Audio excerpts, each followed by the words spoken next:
The 13th race of the ASA season proved to be unlucky for 3 of the 4 points leaders.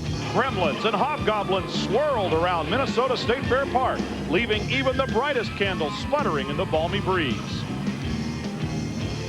But for the man in black, the magic is back, stepping out from under the shaky points ladder to reclaim the top rung. As the short track wizards head into the spooky season homestretch, they're all driving headlong into a new curve on the treacherous ASA circuit.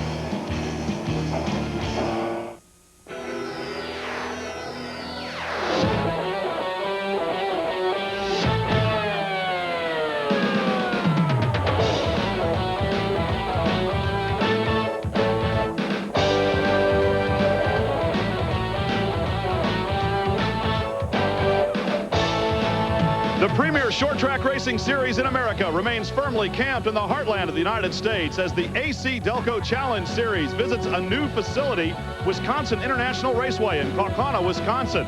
Beautiful fall conditions are prevailing here, giving us a bit of relief from the hot, muggy weather that we have grown so used to on this season. And it is going to be a fantastic afternoon to watch a race here in Kaukauna. Hello again, everybody. I'm Brian Drebber. Don't be alarmed now. Rob Albright is here. He's just not right here with me. We'll be hearing from him just a little bit later on. For those of you who were with us for the last televised event and missed the Minnesota State Fair race, which was not televised, things are completely upside down. Some would say back where they should be, or at least where they used to be. Mike Eddy, once again, on top of the point standings after his excellent finish at Minnesota State Fair. Most of those that he was competing with in the points competition were much worse off. He'll be starting from the number 7 position here today. Brian Reffner, who had held the points lead, well, he took a quick trip in the plumbing at the Minnesota State Fair race, finished 27th, although his qualifying turned in an excellent run. He will start from outside the second row. And then Scott Hansen, who will start from the number 5 position, tied on points with Glenn Allen Jr. Hansen finishing 25th at the Minnesota State Fair, and he is expected to do extremely well. He's very familiar with this track. Glenn Allen Jr. starts from the number 12 position, finished 17th at the Minnesota race, and it is really a 4-man race for the points championship this year in the AC-Delco Challenge Series.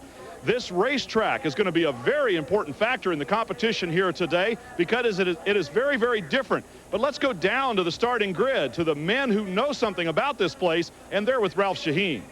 Brian, Bobby Donner starting on the pole isn't that unusual in ASA racing. It is his 3rd ever career AC-Delco Challenge Series pole.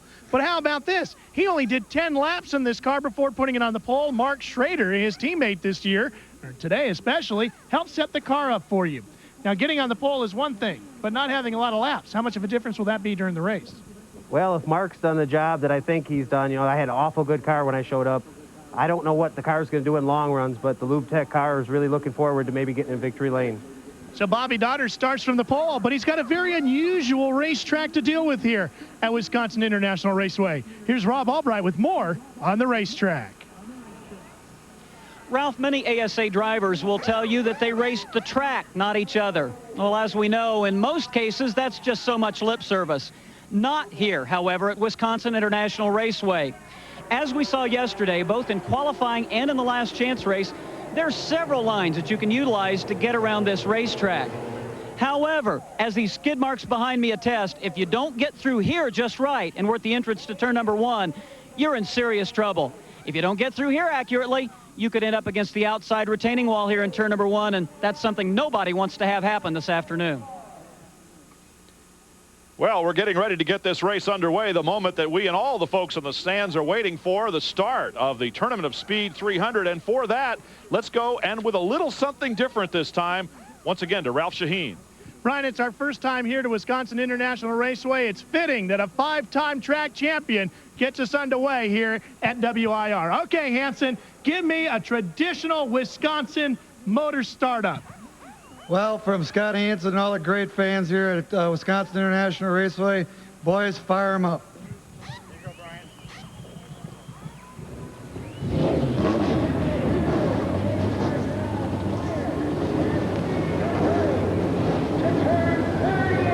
38 cars on the starting grid for the beginning of this Tournament of Speed 300. We'll be back and set the field for you in just a moment.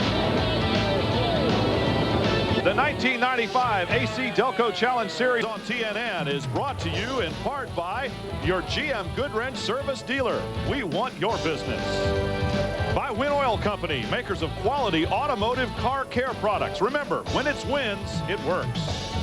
By Goodyear, #1 in racing, #1 in tires. By the more than 1,000 AutoZone stores across America. AutoZone, the best parts in auto parts. And by Hardee's. Try Hardee's new $1.99 breakfast combos. Fresh from the kitchen at Hardee's. Wisconsin International Raceway, a miniature version of Daytona, they say here, by the folks that have designed this place, and it is a very unusual racetrack. We'll get a little bit more into that. But beautiful conditions here, a packed house, enjoying the start of this race, the 14th on this long season. And after 13 of the 16 races that we will expect to see here this season, once again, Mike Eddy, who started out on top of the points battle, is right back. Now look how close it is. At one point, Brian, last week at Minnesota, I was there doing the PA announcing. He was a lap down. Refner looked headed to a possible win as he led the race late. He had a problem, I think a broken sway bar for Refner. Hansen was out with an engine problem. Glenn Allen Jr. had a brake problem and a shifter problem. And it was Eddy who ended up in 5th place on the lead lap. Here's 6th through 10th. Brad Loney just can't seem to break into the top 5, but he still hangs tough in 6th spot. Bob Seneker, Mike Miller, Tony Raines, who really has run better than that, but he's had some mechanical problems. And Joe Knott, my choice for ASA's most improved driver, rounds out the top 10. And looking at the rookie battle, something that we have not paid as much attention to this year as we did last, because Rick Beebe, once he got through the first race, which he didn't even make the starting field, has really been in control of the rookie battle so far. And there you can see that he has a significant points lead, but you talk to Rick Beebe and he says he is not about to think that this thing is in the bag. And his crew chief, Dennis Grossnickel, said, if we can get through this race, the next one and the one after that, then we'll talk about a rookie championship. And now let's take a look at the starting lineup, front to back. We already met the pole sitter, Bobby Dotter. Alongside him, Steve Holtzhausen, who in the motorsports of Rice Lake Ford put on a great qualifying run. Bob Seneker will start 3rd in his Johnsonville Lane Automotive machine. Brian Refner, who was the points leader, comes in starting 4th this afternoon. And on the 3rd row, 5-time track champion Scott Hansen alongside Matt Kenseth. This young driver, he sat on the pole for quite a while, went early, but eventually ended up on the 3rd row. 13 of the top 16 qualifiers have tons of laps here at Wisconsin International. Mike Eddy doesn't, but he ran very strong in a 100-lap preliminary race last night. And Tony Raines, who was the cream of the crop at Topeka, will start outside row number 4. Another one of the local drivers, Rod Wheeler in the old-style Bears Red Baron Pizza Pontiac. Kevin Sawinski, another guy that knows his way around this place. He'll be driving the Coleman Racing product, Postorino Chevrolet. The 6th row, Jim Weber, who won the Art Go 100-lap feature last night, and Glenn Allen Jr. will start on the outside of row number 6 in his Eaglewood CarQuest Pontiac. And Joe Knott in the Allen Knott Valvoline Raby Thunderbird alongside Richie Bickle in the R&W Motorsports Thunderbird. A pair of birds back there. Mark Schroeder, another local driver, and Jay Sauter will go from the 8th row, 15th and 16th respectively. The winner of the Minnesota State Fair race, Bobby Gill, in the number 2 machine, his Pontiac alongside the Chevrolet Monte Carlo of Dave Sensible, last year's rookie champion. And Dave finished 2nd at Minnesota last weekend. Gary St. Amant and Brandon Sperling, a very strong qualifying performance for this rookie driver who's coming on strong late in the season. And the two that tangled a little bit a few weeks ago, Brad Loney and Mike Miller, find themselves right alongside one another. Brad Loney in the Winnebago Flex Steel Chevrolet, Mike Miller in the Atlantic Communications Pontiac. 12th row, Kent Stauffer, the ASA Top 10 veteran, and Rick Beebe, that leading rookie that we were just talking about a moment ago. And 2 more of the Wisconsin drivers that are going to make it interesting here. J.J. Smith, number 55, in his Leo Motorsports Chevrolet, and Lowell Bennett, who will be driving Cindy Peterson's car number 36. Row number 14, Todd Forbes and Ted Smokestad, who, along with Eddie Sharp, has made the 2nd place battle for Rookie of the Year, a tight one with Rick Miller.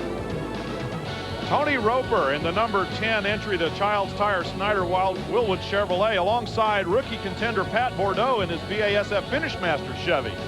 Inside of row number 16, Tom Jones drives the Felpro Pace Jacks West Allis Palace Days Inn Pontiac. Boy, that's a mouthful. And Jay's younger brother, Tim Sauter, in the Pit Stop Sports Refresher Chevy, starts in the outside of row 16. Starting 33rd and 34th, Rick Miller. He's got his work cut out for him to try to find Rick Beebe in the field if he's going to stay in the hunt for the rookie points. And Harold Fair back there in the Build-A-Mold Dana Pontiac. We're now working our way into drivers who had to earn their way in through a last chance race yesterday. Bill Baird and rookie driver Eddie Sharp will sit side by side in row 18.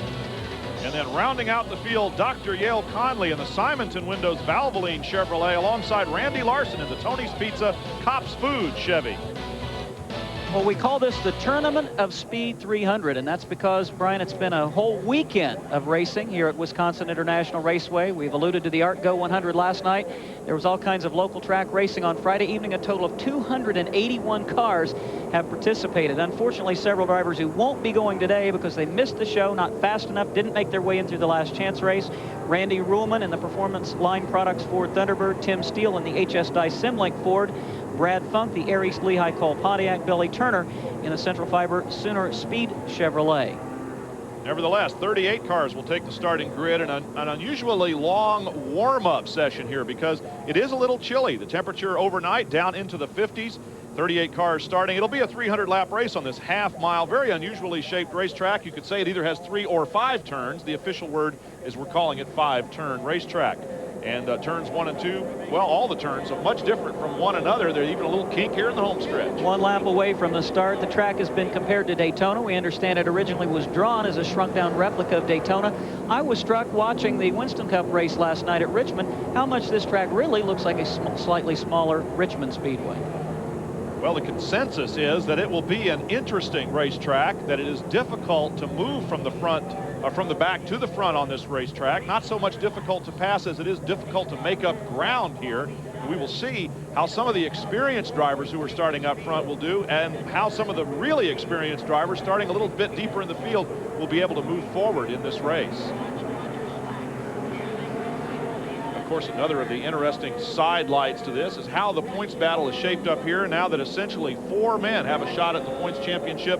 As we get ready to go green, we'll be watching very carefully Mike Eddy, Brian Refter, Glenn Allen Jr., and Scott Hansen and how they fare throughout this entire event. Mathematically, there are probably 8 drivers capable of winning the championship here this year, going all the way down to Mike Miller in 8th spot.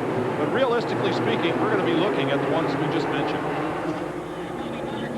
On the start here, jumping out to the early lead from the outside of the front row, the number 78 of Steve Holtzhausen taking the advantage away from pole sitter Bobby Dotter, and Holtzhausen going much higher into turn 2 there. Dotter losing a couple of car lengths, and Refter starting to pressure him already. You know, I've been around racing enough, Brian, that normally I can go to a racetrack, watch practice and qualifying, and just visually try to pretty well determine who's going to be the fast cars. I was totally out to lunch yesterday. I sat and watched time trials, and cars that looked fast had slow laps. Cars that looked like they were all kinds of out of shape and sideways ended up being the fastest. Now, Tony Raines told me that qualifying here and racing, he feels, will be 2 different issues. His crew chief, Howie Ledow, has set car number 87 up for the long runs. Howie, of course, from here in Wisconsin, though Tony is unfamiliar with the racetrack, Howie says that on the long haul, Raines may be the guy to beat today. Well, and it was almost universally true in qualifying that everyone's second lap was faster than their first. So a lot of people feel as though getting used to the track and getting the tires warmed up, getting everything working just right is going to make long runs much more interesting than the short 2-lap qualifying runs yesterday. Steve Holtzhausen doing his very best to run away early here. Bobby Dotter starting to gather it up just a little bit more. They've already gone single file. We're seeing very little movement through the field right now. That car number 97 that you're watching, along with the 28, 97 was Rich Bickle. He was fastest in practice but didn't qualify especially well. Directly behind him, the blue and black car, that's Jim Weber. Jim won the ART-GO race last night, but he inherited the lead about 7 laps from the end when Scott Hansen, who built almost a half-lap advantage, had an engine go away. Right behind them is Joe Knott. But it looks like Bickle, at least at this point, who's running in 13th position, not able to keep pace with the top 12. We'll also be keeping a close eye on Mike Eddy for another reason. That is that he came here and was pretty much chasing his car, as they put it. He could not get his race car around this track at any kind of speed whatsoever. He did manage to qualify 7th, but more importantly, he also raced in that ART-GO race last night, qualified way back in the field, and was pretty much the only guy moving towards the front. He eventually made it all the way up to 5th from a starting position 11 or 12 rows back. Well, already the leader, Steve Holtzhausen, setting the pace. You can see them exiting turn number 2, headed down the backstretch. Brian Refter beginning to put some pressure on Bobby Dotter for 2nd spot. Refter looking low. Dotter takes the high line. And, you know, I hope we don't see a repeat of what we did last week, and that is to get 87 laps into this race before the first caution flag came out. We saw a lot of drivers, Brad Loney, Tom Jones, a number of drivers that didn't have the right setup at the drop of the green flag went down a lap early and were never able to get back on pace. Let's go down to Ralph Shaheen with a word on Brian Refner. Well, not only Brian Refner, but Scott Hansen figures in this as well, Brian, and that is the fact that those two drivers want to try to get up front and take as many points out of this racetrack as they can. The last two races on the schedule, they know that Mike Eddy and Glenn Allen Jr. have had lots of laps at Toledo and Jennerstown. But they know that here at Kaukauna, they have the knowledge that maybe they can pick up more points and leave here regaining the points lead. There's Brian Refner running in third spot right now and regaining the points lead, of course, uppermost in his mind. Perhaps I spoke with Mike Eddy, said, Mike, how do you feel now you're back on top of the heap? Typical Mike Eddy said, oh, it doesn't mean nothing until the last race is over with. Yeah, and he's been on both ends of the truism that statement represents. We've seen him lose the points championship in the last race, and we've also seen him take the title as a result of a strong final race performance. Nice battle going on there for 9th spot, the 0-1 of Rod Wheeler there. That silver automobile racing hard with the number 65 car. So those two guys who know this racetrack very well putting on a little bit of a show here in the early going. And Rod Wheeler certainly knows how to get around this racetrack. Second in the 1995 Wisconsin International Raceway point standings right here. So this is his second ASA start. At Milwaukee started 20th and finished 34th. But a much better run early in the going here today. 65 of Kevin Sawinski, the other car involved in that little set 2 back there for 9th and 10th place. Sawinski out of Menominee, Michigan, but he knows this track well. I'm not sure that's Menominee, Michigan. I know there's a Menominee Falls, Wisconsin, and that would be my guess, but I'm just guessing. Kevin, in 1995, 2 ASA starts, started 3 times in 1994. Best finish was last season, finished 8th at Hawkeye Downs. Showing a little bit of inside there, but Rod Wheeler able to hold him back. We're looking once again at a race for 9th and 10th up front. Steve Holtzhausen will begin to get into traffic. He already has started to get in a little bit. We're seeing also we're seeing a car going down onto pit road right now, that being the number 77 machine going onto pit road. And but up front it's still all Holtzhausen. The car that came on pit road, by the way, that's Mark Schroeder's Lube Tech Chevrolet, running this weekend as a teammate to Bobby Dotter, and unfortunately for him, looks like he may be out early. Scott Hansen and Mike Eddy with a little bit of nose-to-tail action going on in their particular part of the world on this racetrack here at Wisconsin International Raceway. And the pass for 9th place, Kevin Sawinski getting around Rod Wheeler. And now Glenn Allen Jr. starting to put a little bit of pressure on the 0-1 car of Wheeler as well. So a change for position in 9th. While up front, the leader remains Steve Holtzhausen in the number 78 Motorsports of Rice Lake Ford. We'll be back to Wisconsin in a moment.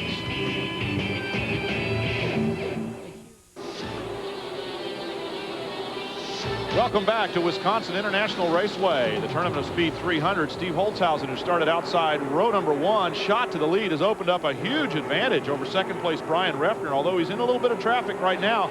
There you can see him saying hello to Bill Baird and trying to use the low line to get around. Bill Baird, the number 26 machine there, his Saturn Allen's Body Valvoline Chevrolet. And Steve Holtzhausen having more than a little trouble getting around Baird. Also, Brian Refner now working his way through traffic back in 2nd spot and having an equally difficult time. There's Holtzhausen saying, come on, Bill, get out of the way, man, I'm coming through. Steve obviously has a very, very strong car. Picks the tail end of car number 26 up, and you got to give Baird credit just for hanging on to that automobile. As you know, I think at this point he knows he's going to go a lap down. Discretion might be the suggestion I would make to him at this point. We'll see. Well, whoa, he gets seriously sideways there. Now, you'd think as wide as this racetrack is, there are 3 very well-defined lanes, at least painted on the surface of the racetrack, that there'd be plenty of room for a guy like Holtzhausen, as fast as he is going, to just pull out in the passing lane and drive around the outside. He obviously wants the same line that Bill Baird is using, and he's just banging on him relentlessly out there. Nice to talk about discretion, but let's give Bill Baird credit now. He is still on the lead lap. He has every right to use as much of the racetrack as he needs to try to stay ahead of Steve Holtzhausen. I think Steve would disagree, though. Well, Holtzhausen has got him pinned down there, had a pick set for him by some more traffic.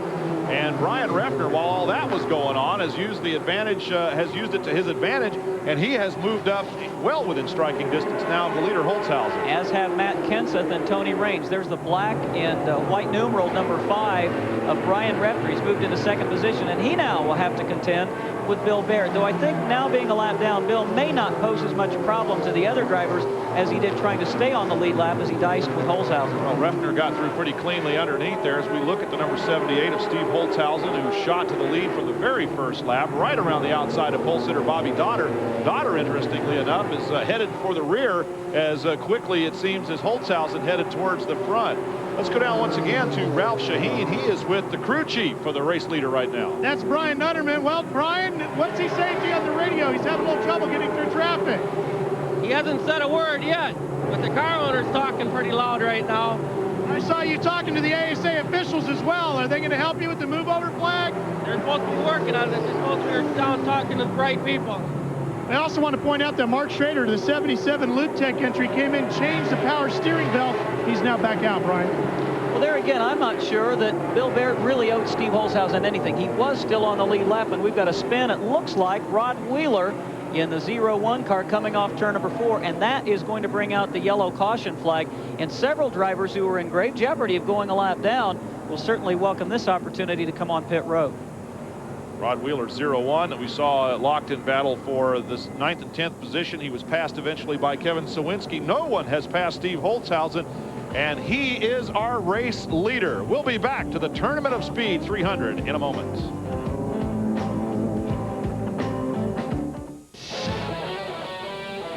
Welcome back, everybody. The AC-Delco Challenge Series, the premier short track racing series on the scene today, has joined forces with Short Track Racing Magazine, the premier publication geared to short track racing fans. For subscription information, call 1-800-468-7876 and do it today. Well, they're taking a look at the 0-1 car of Rod Wheeler, so the problem's obviously much greater than just a simple spin coming off turn number 4. You can see that track fire crew are on the scene of that 0-1 machine, looking underneath, trying to determine, I think, exactly where it came from. But he brought that Red Baron machine on pit road, and suddenly there were flames coming from out of the wheel wells on both sides. And again, I think they're still trying to figure out where it's originating. Let's take a look and see what happened. If I had to guess, because of all the smoke coming out from underneath, it might be that he lost some fluid maybe out of the rear end of the transmission, greased his own rear tires up. Around he went, just missing the end of pit wall, if he did miss it indeed.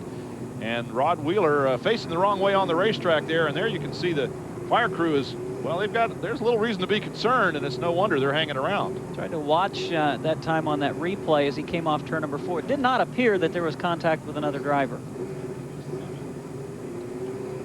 Bill Baird also down on pit road, and Ralph Shaheen is with him. Well, Brian, he's pulling away from me, and I don't know if you can hear it or not over the noise down here, but the motor has a bit of a miss in the 26. So they came in and took a look at it. There's some fluid left laying down here as well. Nobody really seems to know what the problem is. The motor didn't sound any better when he left than it did when he pulled in. Bill Baird reluctant to go a lap down earlier on Steve Holtzhausen. And now the caution brought out by the spin. We see from our vantage point, we can see the 26th car of Bill Baird going back into the pit, so he might get a revisit with Ralph Shaheen down there. And in any case, though, the field is bunched up, getting ready to go green flag here with Steve Holtzhausen leading Brian Refner and Matt Kenseth. Well, up until last weekend at Minnesota State Fair Park, Brian Refner had completed 99.999% of all possible laps of competition, going a lap down early at one race, very early in the season. It looked like that string was going to continue at Minnesota, but it's virtually impossible to go a whole season without having a problem. And here's the rundown at the end of 30 laps, and that was 7 laps ago. Steve Holtzhausen has led them all. Brian Refner has moved from 4th to 2nd, and Kevin Sawinski, a great run to 3rd position. Tony Raines there being shown 5th. He has gotten by Bobby Dotter for 4th. Bob Seneca runs in the 6th position. Continuing to look down the field, what this does really, whereas the leaders had been getting into traffic and had a little bit more of a difficult time racing against the opposition and the racetrack than they did against one another. Now, at least, Brian Refner has a clear shot at Steve Holtzhausen. Likewise, Matt Kenseth, a shot at Refner. So the leaders are now racing against one another as much as this unusually shaped racetrack. And we saw Kevin Sawinski on the board twice. In fact, that is the number 68 car of Kenseth, who was actually in third position, and Sawinski's back in ninth. Steve Holtzhausen continuing to navigate around this track quite well, Rob. He's also briefly there. Refner looked as though he might challenge, but Holtzhausen running away again. And back here, two of the great veteran drivers of the American Speed Association, Scott Hansen and Mike Eddy. Now, Hansen knew this place long before he got here. Mike Eddy took an opportunity to race last night to find out what he didn't know already. And Mike Eddy learned a lot last night. Started deep in the field. Somebody said he started 22nd or 23rd and came all the way to fourth at the checkered flag and worked the high groove. That's what he's doing here this afternoon. But already, Brian, these three guys, Bob Seneker, Scott Hansen, and Mike Eddy, we've just gone back to green for about 4 or 5 laps. They're already a full straightaway behind the top running quintet of Steve Holtzhausen, Brian Refner, Matt Kenseth, Tony Raines, and Bobby Dotter. And those 5 running away from the rest of the field, led by Bob Seneker. Then it's Hansen and Eddy and the rest coming up behind. They've already begun to run through the tail end of traffic. For Scott Hansen, a guy that has so much success here at this racetrack, of course, a lot of people would look to him for words of advice. We asked him what the single most important factor was in racing well here. Well, you know, just getting time on it. You know, you need to run on the bottom of this racetrack. Just the difference from the bottom groove to the top groove is probably 2/10. You know, and if you can make your car work on the bottom, you're going to have a good car here. Well, that's exactly what Tony Raines had told us, too, that he felt comfortable, even though he was starting back in 8th position, that he had the car to go under long green flag runs, and he's proving that. It's still really interesting how much ground. There we look at Bill Baird, who has had a couple of visits onto pit road already, one of which, of course, was detailed somewhat by Ralph Shaheen earlier. He went back in almost immediately, and his car is going very slowly around the racetrack right now, staying way up high, allowing plenty of racing room for those who are going underneath. Just ducking by was Bob Seneker, and there was Mike Eddy. Now we're looking at the leader. And this is the last lap. This isn't earlier in the race when we talked about it. Again, he picks the tail end up of car number 26, and you got to give Baird credit for just hanging on to the machine. Steve Holtzhausen just woo, going like a battering ram. And of course, his crew chief said, well, he wasn't saying much. Well, we've come to know that about Steve Holtzhausen as well. He's a man of pretty few words, but plenty of action. When he gets revved up and ready to go, well, we saw in Anderson 400 out of 400 laps last year. He led to his victory that time around. We'll be back with Steve Holtzhausen leading a packed house here, including Donald Duck.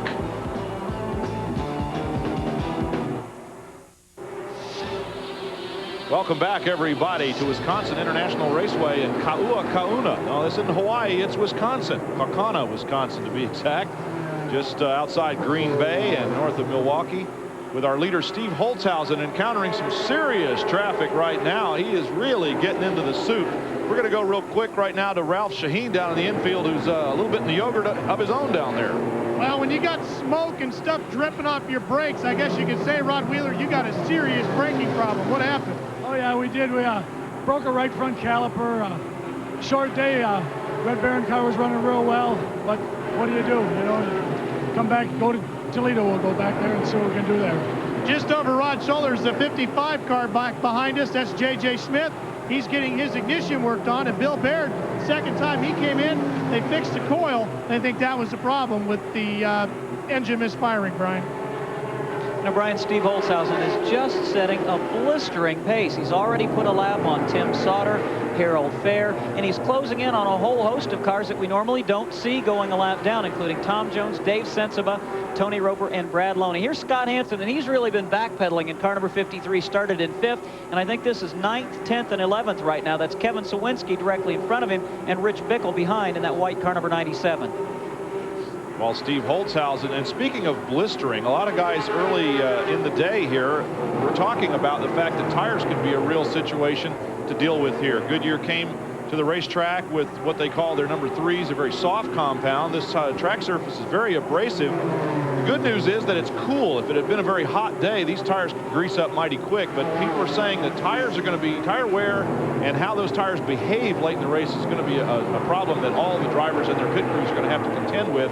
And it could be as hard as Holzhausen is running, he may be using up his tires a little more quickly than the others. It's good to see Richie Bickle back in an ASA car. Of course, he's been running some down south in the Winston Cup Series. And here's the leader once again, Steve Holzhausen. And he had begun to pull away from Brian Refner and Matt Kenseth, but getting into lap traffic, all of a sudden it's Kenseth and Refner coming back really strongly. Now it is Holzhausen going underneath Dave Sensiva, who finished second in the race last week at Minnesota. And the lack of experience on this racetrack really showing for young Dave. And the experience here on the part of these three out in front, that of course Holzhausen, Refner, and Kenseth really showing as well. 34 cars are still running, so we've lost 4 to attrition right now. 25 of them are on the lead lap, but that number's counting down pretty quick. Number 78 is the leader, Steve Holzhausen, with all these white cars out there on the racetracks, and even 2 of them with purple numbers as he tries to work his way past Lowell Bennett, the number 36 car there. It's 78, Steve Holzhausen, that is the leader, working on Tom Jones in the number 0 Pace Jacks Pontiac, and he is really starting to unwind the number of cars on the lead lap very quickly. Tom wanted us to be sure and say thanks to the folks at the West Allis Palace Days Inn who were helpful on that car at Milwaukee, and then again on the car this weekend. Trying hard as he can to stay on the lead lap, but I think it's only a matter of time if we stay under green that Tom Jones is going to go a lap down as they enter turn number 3. Holzhausen does put Tom Jones 1 lap off the leader's pace. A long run under green, too, we might add at this point, and that is another characteristic of this racetrack that a lot of people mention, that it tends to favor long runs under green. So that brings another issue into play for the strategy of the pit crews and so on. They're not able to count on the high likelihood of a yellow flag coming out. We've had but 1 here so far, and other than that, it's been green flag racing for the duration of this 300-lap race. We're scheduled for 300, and we've run 65 laps at this point. Second, third, and fourth, Brian Refner, the early season points leader in car number 5. You can see now his deficit to Holzhausen, about 4 or 5 car lengths. And this is the battle for 6th. Bob Seneker and Mike Eddy seem to be getting stronger as we go under green, as they have closed the gap somewhat between themselves and the 5th place car of Bobby Dotter, car number 08. But they now have to contend with the same traffic that the quintet in front of them just finally dispatched with. They're working their way through that whole gaggle of cars to go a lap down here. Steve Holzhausen, Brian Refner, and the rest doing a wholesale job on putting cars a lap down. There certainly are far fewer than the 25 we mentioned a moment ago running on the lead lap now. Seneker and Mike Eddy, car just directly in front of them, the number 50 rookie driver Eddie Sharp, and then the whole train in front. It's quite a ways up to 5th place, or up to 4th place rather. The front 4 cars running quite a bit in front of these 2 guys. A very interesting sponsorship arrangement has happened over the last couple of weeks. Johnsonville, who is the primary sponsor of Bob Seneker's car number 84, now is also on Ted Smokestad's car number 32, and Super America, who is rookie Smokestad's primary sponsor, is also on Bob Seneker's car. So we've got the white knight and the blue knight, and they said they're looking for a black knight. And in case you're wondering what we're talking about, another Wisconsin veteran, Dick Trickle, used to be called in different seasons depending on what color car he was in, the white knight, blue knight, or the black knight. Could it be Refner? Could it be Mike Eddy? Who knows? Let's go down to Ralph Shaheen, is down in the pit of the number 53, Scott Hansen. Well, I know we couldn't keep him away for too long. Good to see you back, Danny Stillman. Tell me a little bit about Scott Hansen. He seems to be slipping back a little. Yeah, the car's just a little bit loose right now. We're going to stop and fix it. We'll be all right. Now, we're running a lot of laps under green. Is that a pace that suits you guys, or is that a problem for you today? No, the car's going to get better the longer it races under green.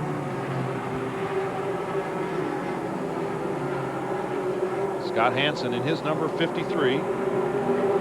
The AFCO Milwaukee Metro Auction Ford Thunderbird. Rich Bickle now has passed Kevin Sawinski, and I think that is for 9th position.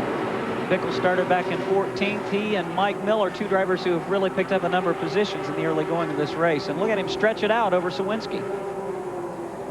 Richie Bickle in the 97, and if we're going to go back and look at Mike Eddy and Bob Seneker, there it is. And I think that sponsorship you were talking about was what they call a shelf trade. I think what happened was that Super America stores are now carrying Johnsonville products, and Johnsonville is fueling its fleet with Super America products, and So they just got down there and played a little let's make a deal, and that effect is, of course, for both of them, comes out a little bit better. Now, we've seen that in racing quite a bit. Of course, Randy Larson, who has not had much success on the racetrack, but he's the penultimate sponsor getter, I think, in ASA racing. He's got Tony's Pizza, and anytime we go to a different racetrack, it seems like it's Tony's in a different grocery store chain on that race car.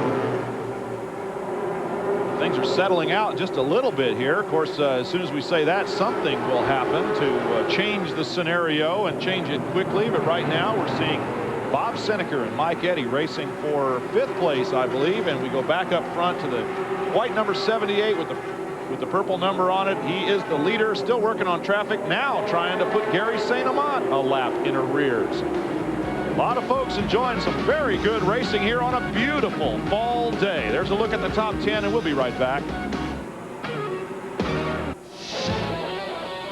Welcome back, everybody. Brian Drever, Rob Albright, and Ralph Shaheen joining you for the Tournament of Speed 300 here at Wisconsin International Raceway. Steve Holtzhausen took the lead on the very first lap from outside of row number 1 and has been trying to run off and hide. He's not quite been able to do that hide part because Brian Reffner's not too far behind him. But Ralph Shaheen has been following the story here, perhaps has a little bit of inside information on why Steve is doing so well. Their crew says that they're running basically the same setup they run at Anderson, Brian, and you know what Steve Holtzhausen did at Anderson? 400 laps, green to checkered, he won the whole thing. And they say the key is right here in this adjustable Penske shock. These are the types of shocks that Holtzhausen's running. They believe the valving in this particular brand is what makes them so strong here today. Well, Steve Holtzhausen is setting the pace in car number 78, but leading wire to wire at Anderson and leading 300 laps here may be a completely different matter. You know what we have seen is cars that drop back early now seem to be coming back toward the front. Steve is the only one that's been extremely consistent, and the 4 guys that are nipping at his heels are no longer quite there. It is Reffner, then Kenseth, Tony Raines, and Bobby Dotter. They've got about a half straightaway then over the 6th place car, who is trying to look back through the pack. I think it's now Rich Bickle. So these 5 are kind of stretching it out. You can see Gary St. Amant. He's gone a lap down. The car directly in front of him.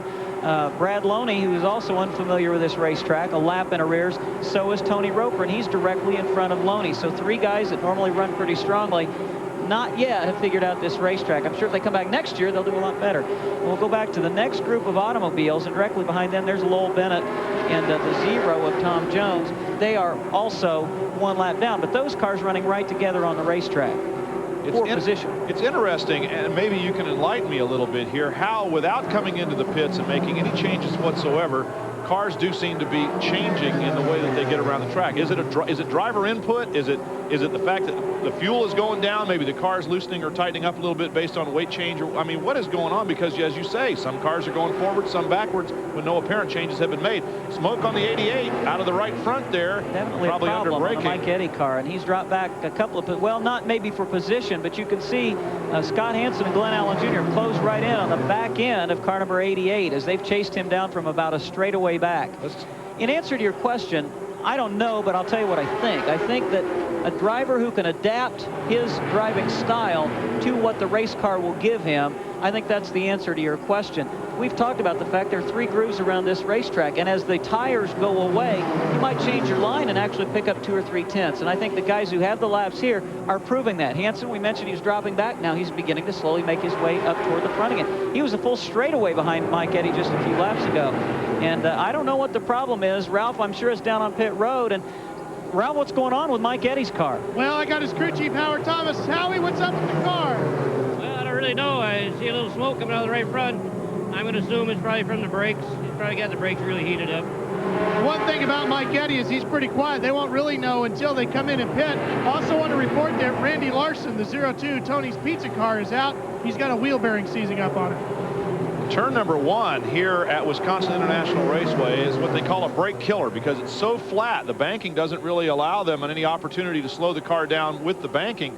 And in fact, it's pretty much solid braking because the entire straightaway, including the little kink here that we call turn 5, is very, very fast. And then they have to really stand on it in turn number 1. It could very well be that Mike Eddy has heated the brakes up and could be having a problem that's going to cause him big difficulty later on. There's a battle for 7th position. Glenn Allen Jr., who started back in 12th spot, I believe, has moved up to 7th. Scott Hansen, who started 5th but had dropped back to 12th, is now back up to 8th. He's been kind of the perplexing driver of the day so far. Scott Hansen hanging right with Glenn Allen Jr. as, again, I think they've changed their line a little bit. These two guys both have been able to, over the last 15 or 20 laps, get their cars to hook up on the bottom, and that's the reason that they have charged toward the front. Look at Hansen putting the move on as they go into turn number 1 and may take 7th away from Glenn. That turn 1 has also got a funny dip in it. You can see the car, number 53 of Hansen, as he runs down low there, just take a dive to the right as it dips into turn number 1. And Hansen maybe just throwing a little bit of a psych job on everybody. Of course, he knows this place so well, and he might have just eased off a little bit, let everybody think that maybe he wasn't running so well, and now he's back in it again and going alongside Glenn Allen Jr. Hansen taking that inside line that is apparently the key to success here, if we can believe what the guys that know what they're talking about have told us today. And Jim Weber also getting back into the fray in car number 28. He had fallen back to 12th. Now he comes right in behind Hansen. You know, we talk about the advantage that the drivers who have a lot of laps here might have over the unfamiliar drivers. However, they aren't accustomed to running 100, 200, 300 laps at a stretch. So even they, I think, may just kind of have to see what the track will give as we progress. By the way, we've nearly reached the first third of this race. Lap 96 now completed.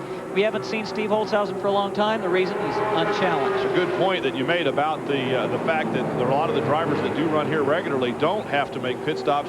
The radio commercials on the radio promoting the event here. It's funny, they're talking about, be there, it's fast action on the, and there's pit stops. Really? Pit stops, huh? That was the big selling point to get folks to come out and watch the race. And I'd have to say that they're very interesting. Here, number 31, Rick Miller, having a little bit of difficulty getting back out onto the racetrack. He either went around, I'm not sure why he's sitting there. And a real blessing for several drivers, including Todd Forbes, rookie driver Brandon Sperling, Jay Sauter, and Mike Miller, who were in sight of the leader and about to go a lap down. I'm sure most of the drivers will elect now to come on pit road, the first of what we expect to be 3 pit stops. Take a look at it again from our speedy cam on the outside wall, turn number 1. Rick Miller, just kind of lost it coming out of 4 there, and around he goes. And where he stops, right at the entrance to pit road. A lot of the locals said that was going to be the trouble spot. We've talked about turns 1 and 3. The locals said somebody's going to bang the wall coming off 4, and it was almost Rick Miller that proved them right. Wholesale pit stops will be the order of the day, and we see Brian Reffner, Tony Raines leading. There's the man who's leading the race, number 78, Holtzhausen, going in as well. No, he's not. Oh, he's staying on out. The racetrack. I'll be darned, you're right. He is staying out. That's a surprise, and I think it could be a mistake. Now, he must feel like to take the risk of changing tires might mean a less than perfect setup. We'll have to see when we go back to green. Let's go down to Ralph Shaheen. Well, we're watching Mike Eddy's crew go to work on his car. Everybody else did come in and take on tires. Mike is changing left side tires. A lot of the teams changing right side tires. They're looking at the brakes on the left front section here. That's where the pumps for the brakes would be. They're looking up in there to see if they can get it fixed. It's actually Dave Sensiba's dad who's down in there putting more brake fluid in. So they're going to get it all set up and send Mike Eddy back out, hopefully with fresh brakes. Mike Eddy up on the jack there in the pits. Just about everybody has come in, but once again, surprisingly, Steve Holtzhausen did not. He stayed out on the racetrack and remains our leader. Another flag-to-flag run for the number 78 car here. We'll have to wait until we come back to see as we continue.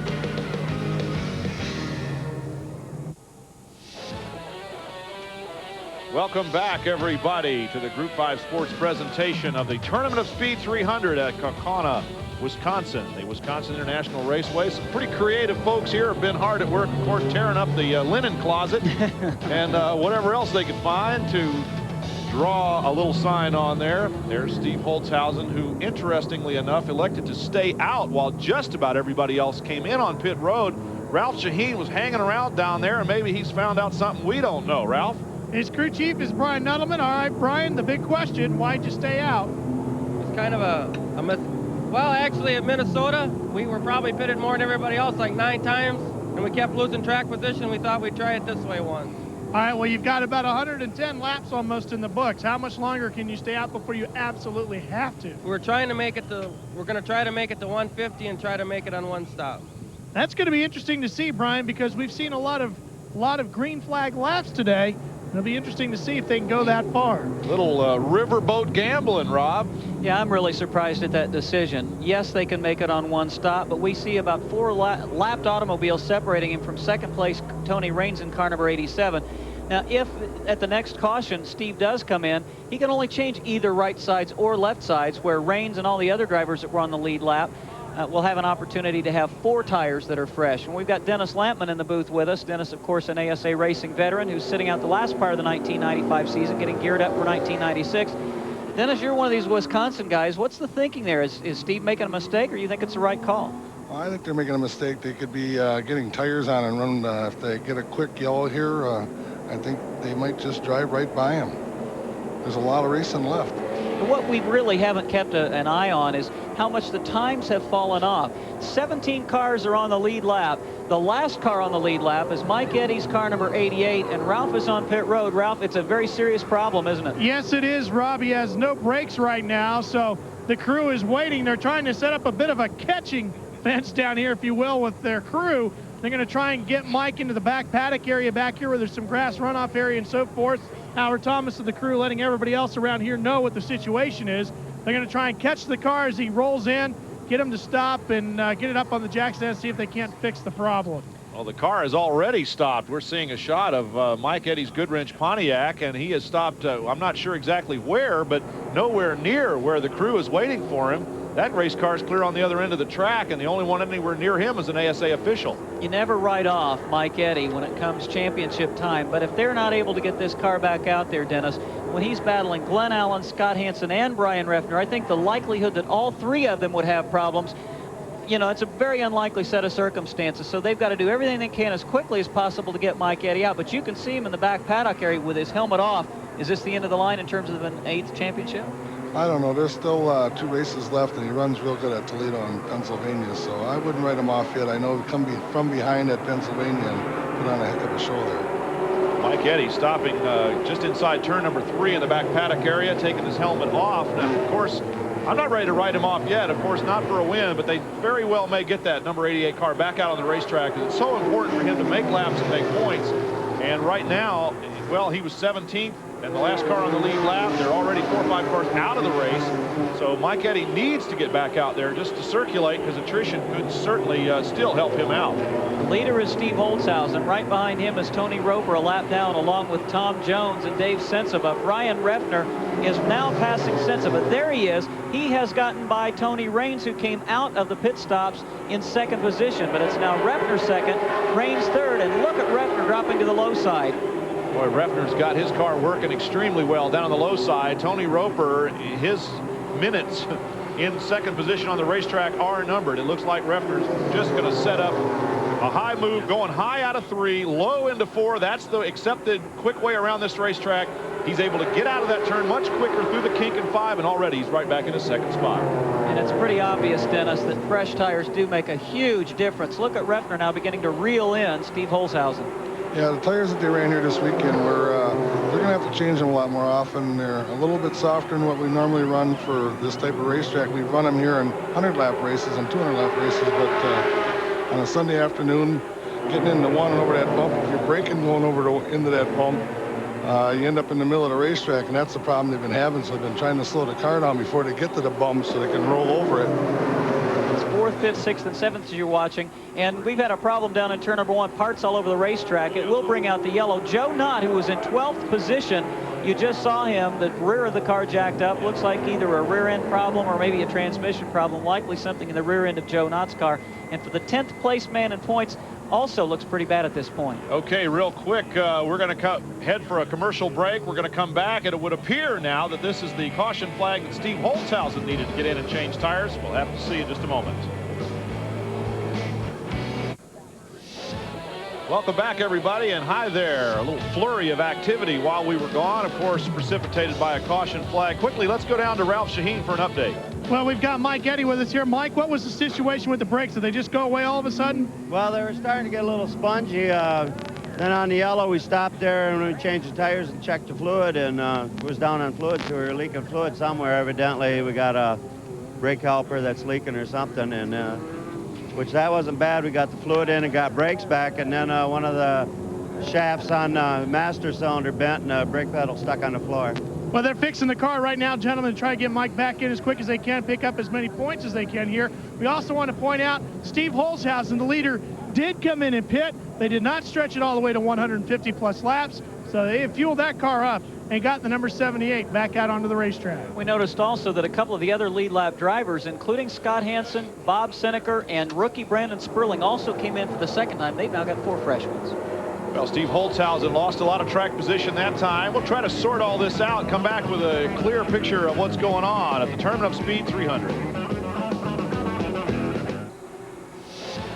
Welcome back to Wisconsin, everybody, and a local legend, Tom Refner, whose son Brian, of course, is now our new leader after the pit stops. We're not going to tell you where our producer Joel McKee was hanging around when he found that poster, but nevertheless, Tom Refner's son Brian, our new leader after the pit stops, of course, points leader for a while until last weekend's race at Minnesota State Fair, and his terrible showing, 27th place finish. Well, now Mike Eddy's going to have one of those to show for himself here this week, apparently, and what a difference a week makes, Dennis. That's for sure. It can turn around on you fast. By the way, Lamb, maybe you could tell me, I know back in the old days of Super America's involvement in racing, Dick Trickle was the white knight, Tom Refner was the blue knight. Who was the black knight back then?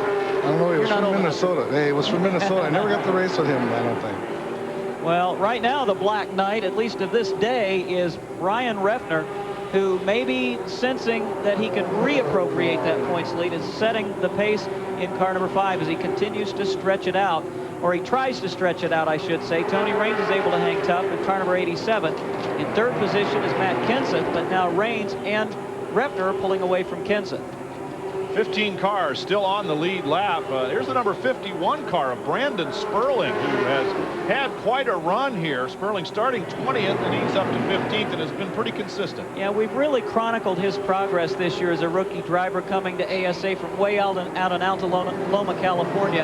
At tracks where he had not been before, he was a complete non-factor. He's running extremely well today. Feels like he's kind of on even footing with a lot of the other drivers who've never been here. What really has helped him this weekend, Vic Getzlaff, who used to be crew chief for Dick Trickle, has been working on that car, along with Tim Kerzak, who was the crew chief for Brian Refner in 1994. So Brandon Sperling, I think, finally, near the end of the season, showing what this young man is made of, and he's going to be a contender in the future, I think. Up front, Brian Refner in the number 5. Could very well be the Black Knight here today. Of course, the man in black that we've grown so used to having all the action revolve around Mike Eddy, his crew working on that number 88 car, trying to get it back into the race. Cars remaining on the lead lap. Of course, it's Refner, Raines, and Kenseth. 1, 2, 3. Up to 4th position is Rich Bickle in car number 97. Glenn Allen Jr. is 5th. 6th is Kevin Sawinski. 7th is Mike Miller, all the way from 22nd starting position. Running in 8th is Todd Forbes, also from deep in the field. 9th is Jim Weber. 10th is Jay Sauter. 11th is Bobby Dotter, who didn't have a particularly good stop. 12th is Scott Hansen. 13th is Steve Holzhausen, and rounding out the lead lap cars, Bob Seneker and the number 51 of Brandon Sperling. An update on Mike Miller, and I'm inclined to give updates on Miller every now and then. He's not only moved around Kevin Sawinski, but 2 lap cars as well. Miller's heading for the front. Well, you know, again, Mike is the kind of guy that knows how to make a car work on the bottom. If he can do that consistently all day today, he will be a factor before the race is done. But he's still got a full straightaway to catch these guys who are right now battling for 3rd position. That is Matt Kenseth and Rich Bickle. Bickle had attempted to run for ASA Rookie of the Year. He did run for ASA Rookie of the Year a few years ago, battled all season long with Ted Musgrave before his car owner finally pulled his team late in the season. And car number 28 we just saw going very slowly by the start-finish line. That is Jim Weber, who's been in the top 10 all day. Good race on the track here between Sawinski. There's Weber's car making a turn into the pit road. And now Sawinski and Bickle contending with number 26, Bill Baird, who apparently has just had a very ill race car all day long and is just nursing it around the track and getting some laps. Well, that's Matt Kenseth, and I hate to correct you, but Sawinski, Kenseth, I know, both Wisconsin boys. Sawinski's still on the lead lap, but deep in the field in car number 65. Maybe it was the fact that early in the race we showed a graphic with Sawinski in 65. Well, maybe it's the fact that one of them's driving a red car and the other one's a black car, and I just keep getting them confused. Yeah, you know, understandable. I think it's brain damage is the only reason, an explanation for getting getting those two guys mixed up. But in any case, Matt Kenseth, who really has a lot of success here at this racetrack, 51 late model feature wins in his career, 34 late model feature event wins just in the last 2 seasons. And he is a real star of this racetrack. And visited with his dad just a little bit this morning. Biggest race of his career, the national title, Miller Genuine Draft Nationals title. The youngest driver ever to win that title, Matt Kenseth, is number 68. Back up front, Brian Refner and Tony Raines applying a little bit of pressure here, trying to put the thumb screws on as Richie Bickle goes around Kenseth to take over that spot. We had seen Tim Sauter in this car once earlier this season, as well as Tim Steele, who I think was in the machine last weekend at Minnesota, but Rich Bickle giving it its best ride of the year as Tony Raines puts the pressure on Brian Refner. Raines, of course, won at Topeka on the road course over Terry Labonte. He was the dominant car, I felt, last weekend at Minnesota. I think he was the only guy that really could run with Bobby Gill, who eventually took the checkered flag and made a $24,000 payday out of it. But Raines lost a cylinder early in the race. Well, Joe Knott and Mike Eddy have both had their share of problems, and I think Ralph has the story on Knott's number 48. Rod, this is a Panhard bar here for one of the ASA cars, and this is the broken pieces of the one that was on Joey Knott's car. They've changed it. He's back out on the racetrack now. Joe Knott, the number 48, very competitive when he's running well, but he's already down some laps. By the way, a footnote on Rich Bickle, the number 97 car, started 14th, is up to 3rd. And here's Mike Miller in the number 18 car, the Funco Land Atlanta Communications Pontiac. He's got a new sponsor on the hood of that car this week, and he's currently in 6th spot, but he has really started a march towards the front. Well, he is in the middle of a march toward the front. Started from 22nd position, has been very steadily pedaling his way toward the leaders. And just 2 cars behind him is Todd Forbes in the 07, neither of whom were expected to be much of a factor today. Both of whom have run very, very well. And I say Miller wasn't expected to. As you mentioned, he had a problem in qualifying. Almost everybody was 3 to 4 tenths of a second faster on their second lap than the first one. He had to live with his first lap as the engine was going sour the second time around. Let's go to Ralph Shaheen with an update on Mr. Weber, the number 28 car driver. Well, they blew the power steering pump on that car, Brian, and they're going to call it a day for Jim Weber. Well, of course, Jim Weber with not nearly as much at stake as someone like Mike Eddy, for instance. Weber not running for any sort of points situation. One of the drivers sort of jumping in and out of the season for the ASA, and perhaps holding his cards in abeyance for a run at a rookie title, perhaps in sometime in the future. So Jim Weber, number 28, out of the race. They're calling it a day, as Ralph said. Meanwhile, up front, Brian Refner in that PMW number 5 car. Points leader as of 2 weeks ago. Last weekend lost that points lead to Mike Eddy. Looks like he might just get it back, especially if he keeps running like this. Well, Dennis, I'd like to ask you, how much of the credit in Tony Raines' strong run should go to crew chief Howie Ledow?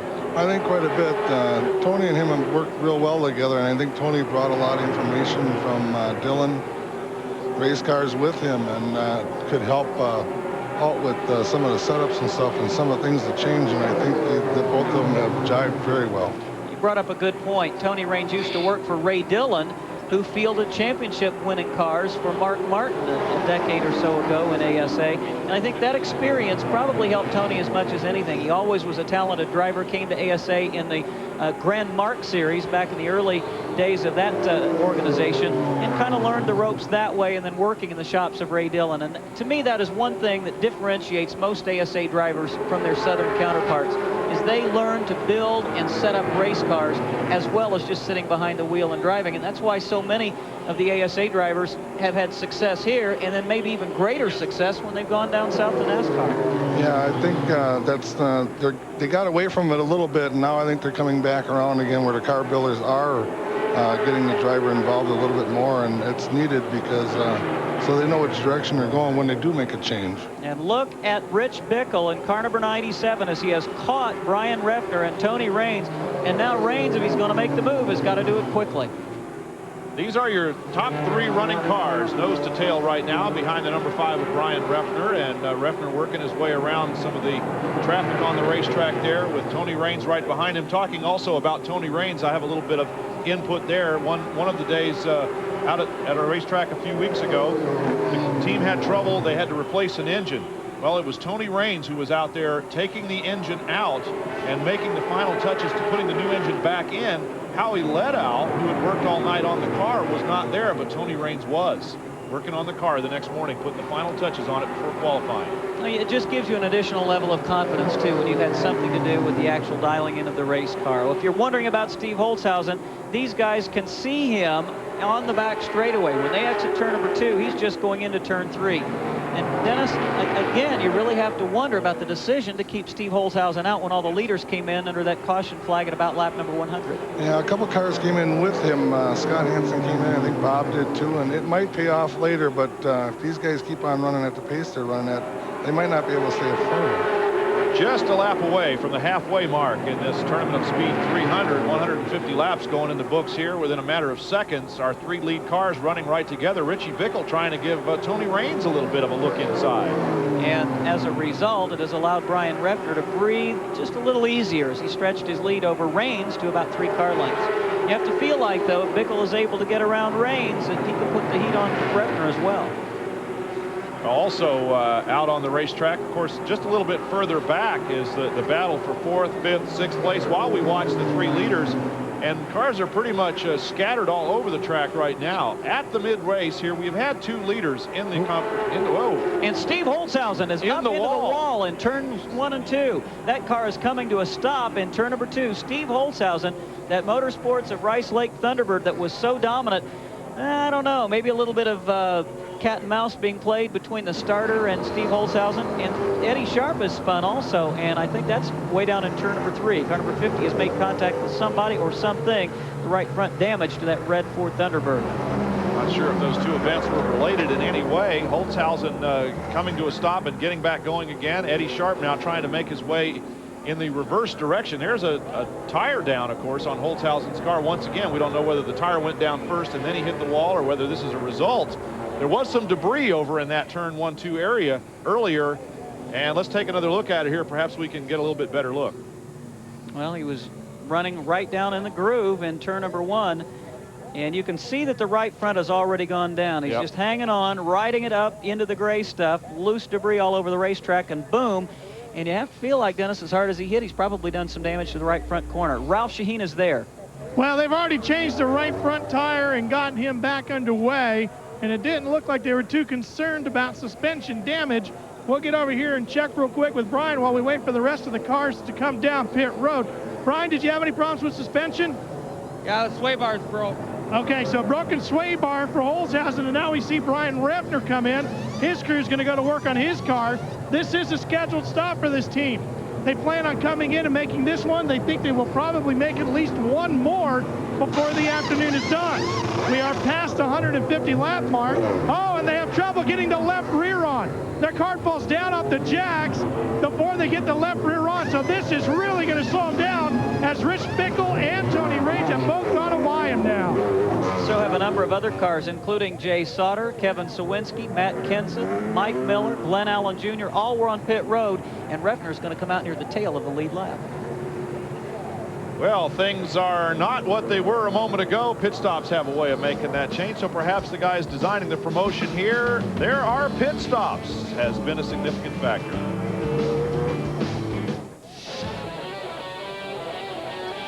Hello again, everybody, from Wisconsin International Raceway. You're watching live ASA Racing on TNN.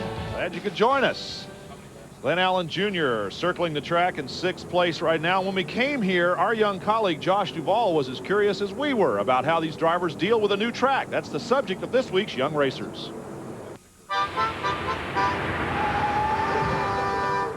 Hi, I'm Josh Duvall. As kids, we have a lot of new things to face in life, and that doesn't stop when you become an adult. So all these drivers here, they're at a new track, and we're going to go to Glenn Allen Jr. to see how he faces a new. Well, the biggest thing in the morning when we first get here, normally I walk the racetrack just to see where the bumps, the dips, and all the creases are, and being able to look at where the tire marks are from the races the week before, or where the cars are at in the groove, and so on, for I have some understanding before I go out on the racetrack of what's in front of me. Once we hit the racetrack, normally I try to take it easy, slowly get up to speed, try to find some cars that's got a lot of laps here, and fall behind them and make some laps and figure out what the car's doing. Once I come in, I get out of the car, relate the message of what we need to do to the chassis or what I think will be better for us to go faster. And at that point in time, I get up on time, normally up on top of the hauler, and watch the guys that's got a lot of laps here, the Scott Hansons and the Tony Raines and the other guys that run here weekly, just to learn where they're braking, where they're on the gas, and certain things about the racetrack. And really, that's what I do during the whole day, a place I've never been to, trying to get experience. If you've got a question about racing, send it to me at The Young Racers, P.O. Box 26792, Charlotte, North Carolina, 28221. Whoa, we're back to green flag racing. And just, I'm sorry, but just as we got ready to say we're racing again, well, round and round he went and into the end of the pit wall down there. We've got another caution flag coming out because the 08 of pole sitter, Bobby Dotter, becomes the latest victim here and the latest cause of a caution. The real beneficiary of that was the number 33 of Brad Loney, who had gotten back on the tail end of the lead lap directly in front of new race leader Scott Hansen. And with Dotter spinning, it allows Loney to go all the way around the racetrack. So he got a poor start today, but he's battled back and will be the last car on the tail of the lead lap. There he is in that Winnebago Flex Steel Chevrolet. Brad has been the subject of some conjecture, as have Glenn Allen Jr. that we just saw. These are guys that are occasionally mentioned about other rides. And there is Brian Refner. He's on pit road, and Ralph was there. I'll get back to that story in a minute. Well, they're going to change the other side now, gentlemen. They're going around to the right side tires, and they're going to make a little adjustment to the body fork on the left side from when the jack fell, when the car fell down off the jacks, and now the motor stalls, and they get them back underway. Brian Refner back on the track. Here's the previous pit stop, Ralph. Watch this, Brian. You'll notice crew chief Les back slides the jack up underneath. As the car comes up, they lose one of the tires, and the tire actually hits the jack handle, and the car is going to drop straight to the ground. See it right there. So they had to take a second to get the car back up in the air, get the tires on, and get them back out. Just one of those freaky things that happens in racing.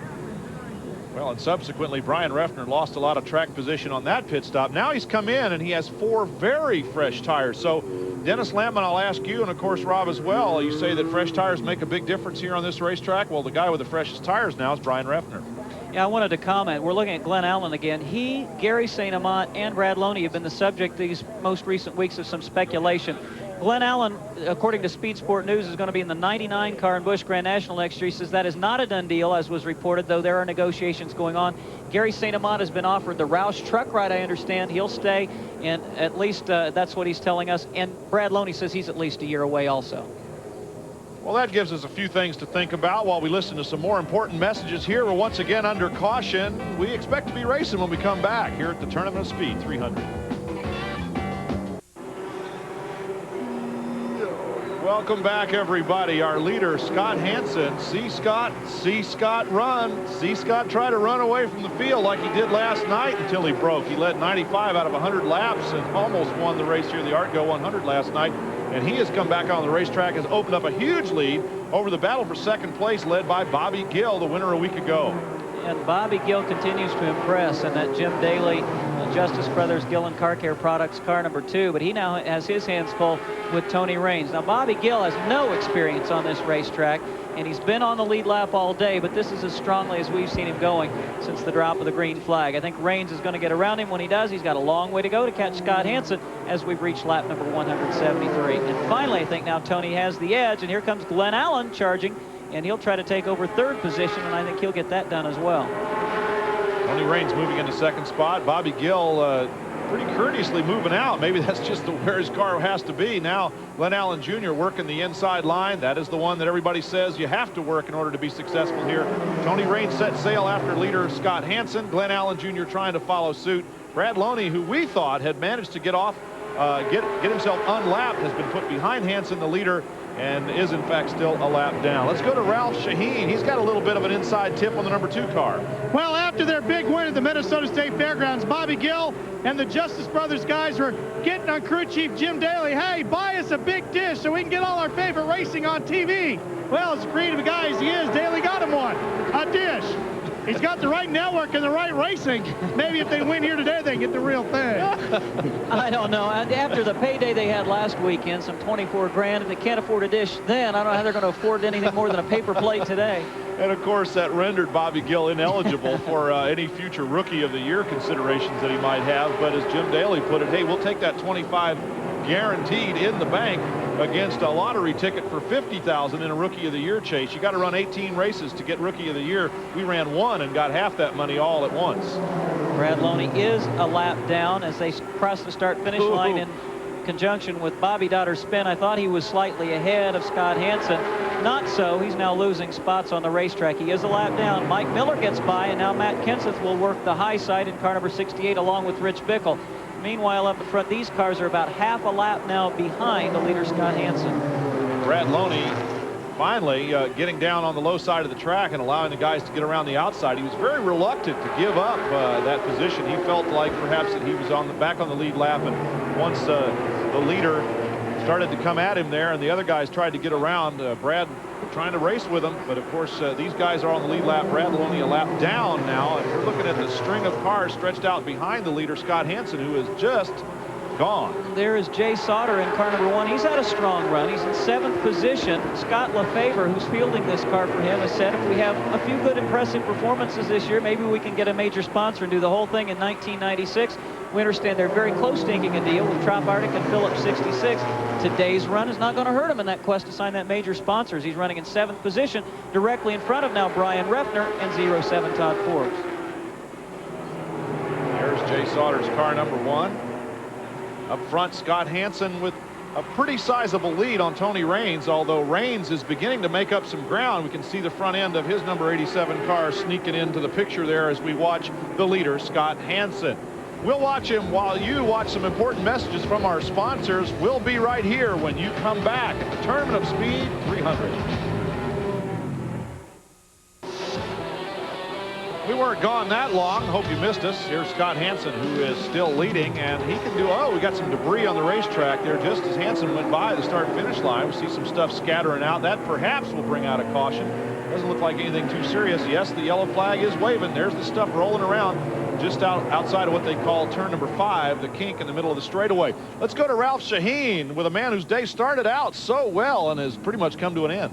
Well, Steve, we documented you hitting the wall and coming in to get the tire changed. Was the damage just too much, and that's why you're done? Yeah, it's too bad for the motorsports team here. We had a great car today, and it's just too bad. We got in the wall and we messed up the front end. Just too bad we can't put it back together and run. Were you sorry you pitted when you did? That was a bit of a gamble, or do you still think that would have been the right call had you not hit the wall? Well, I think we'd have been in good shape. I only wanted to stop one more time, so, I mean, the car was pretty good. Just too bad it happened.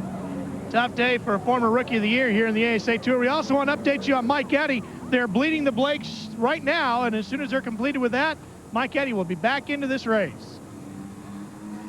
There we see the number 88 Goodwrench Pontiac, a whole handful of laps down, heading back out onto the racetrack. A number of the leaders are coming in, including Scott Hansen. We'll update you when we return to the Tournament of Speed 300.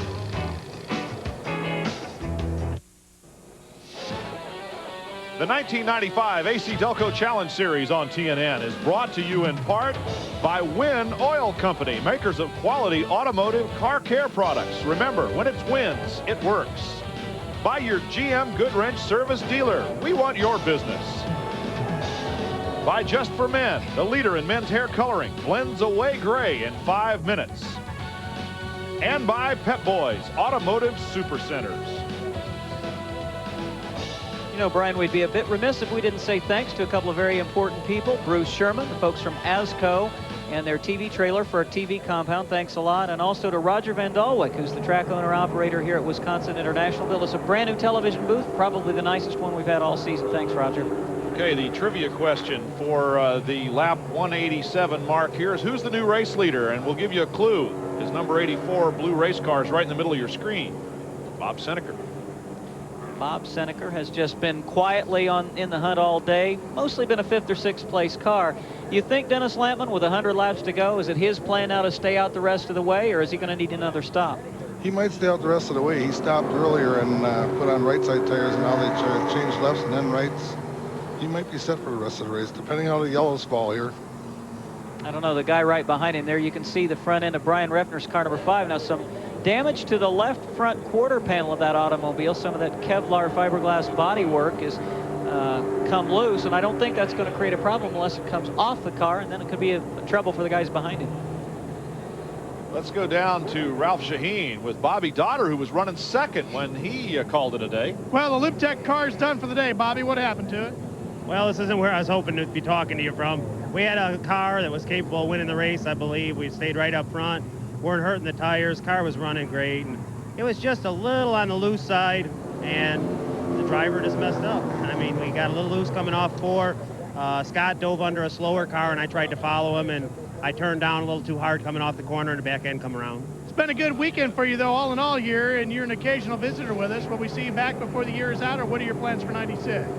The plans for this year, this was our last race we were planning on running, so I don't really expect to run anymore now, but I'd like to do it again next year. You know, LoopTech's been a great sponsor. We were able to at least get him a pole position, even though we couldn't get him a win, so maybe they'll want to be back. Hope to see you back with us. Bobby Dotter done for the day.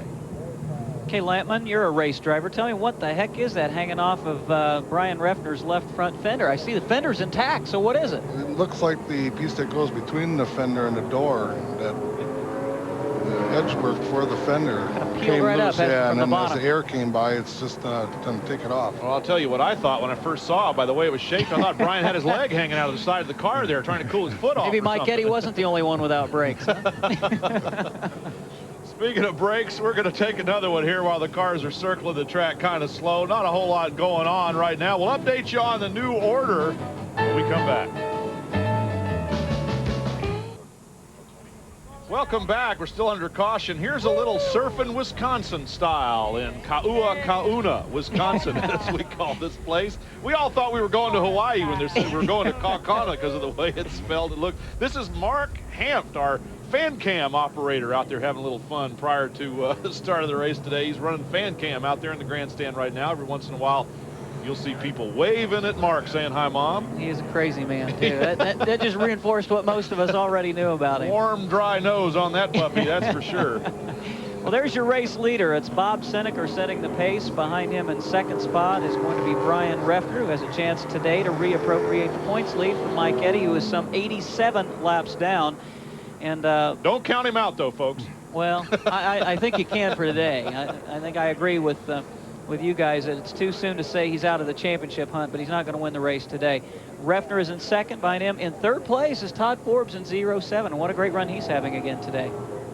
And a long overdue good run for Todd Forbes. He's been has had his share of misfortune this season and somewhat mediocre runs. Here's the rest of our schedule for the American Speed Association AC-Delco Challenge. 1st of October, back to Toledo. That one will be fun. We always have a good time at Toledo, and it always shows us great racing. Then, of course, the season championship, the Ender, October 15th. We're in Jennerstown for the AC Rapid Fire 400. We hope you'll join us either live and in person or over the airwaves here with myself and Rob Albright and Ralph Shaheen and the whole crew that works hard bringing you these ASA telecasts. We have a good time. We hope you enjoy it too. We need to extend some get well wishes. This morning we had a scare on pit road. Chuck Beck, who is one of the crew members for Ted Smokestad's car number 32, had some sort of seizure, and he and his son Jeff, who also work on the race team, headed to the hospital with Ted Smokestad's wife Kathy. We haven't had an update, but he was talking to the paramedics on the scene, so our prayers are with you, Chuck. Get better. And Alan Lawrence, who is a part-time crew member for the number 6 car of rookie points leader Rick Beebe.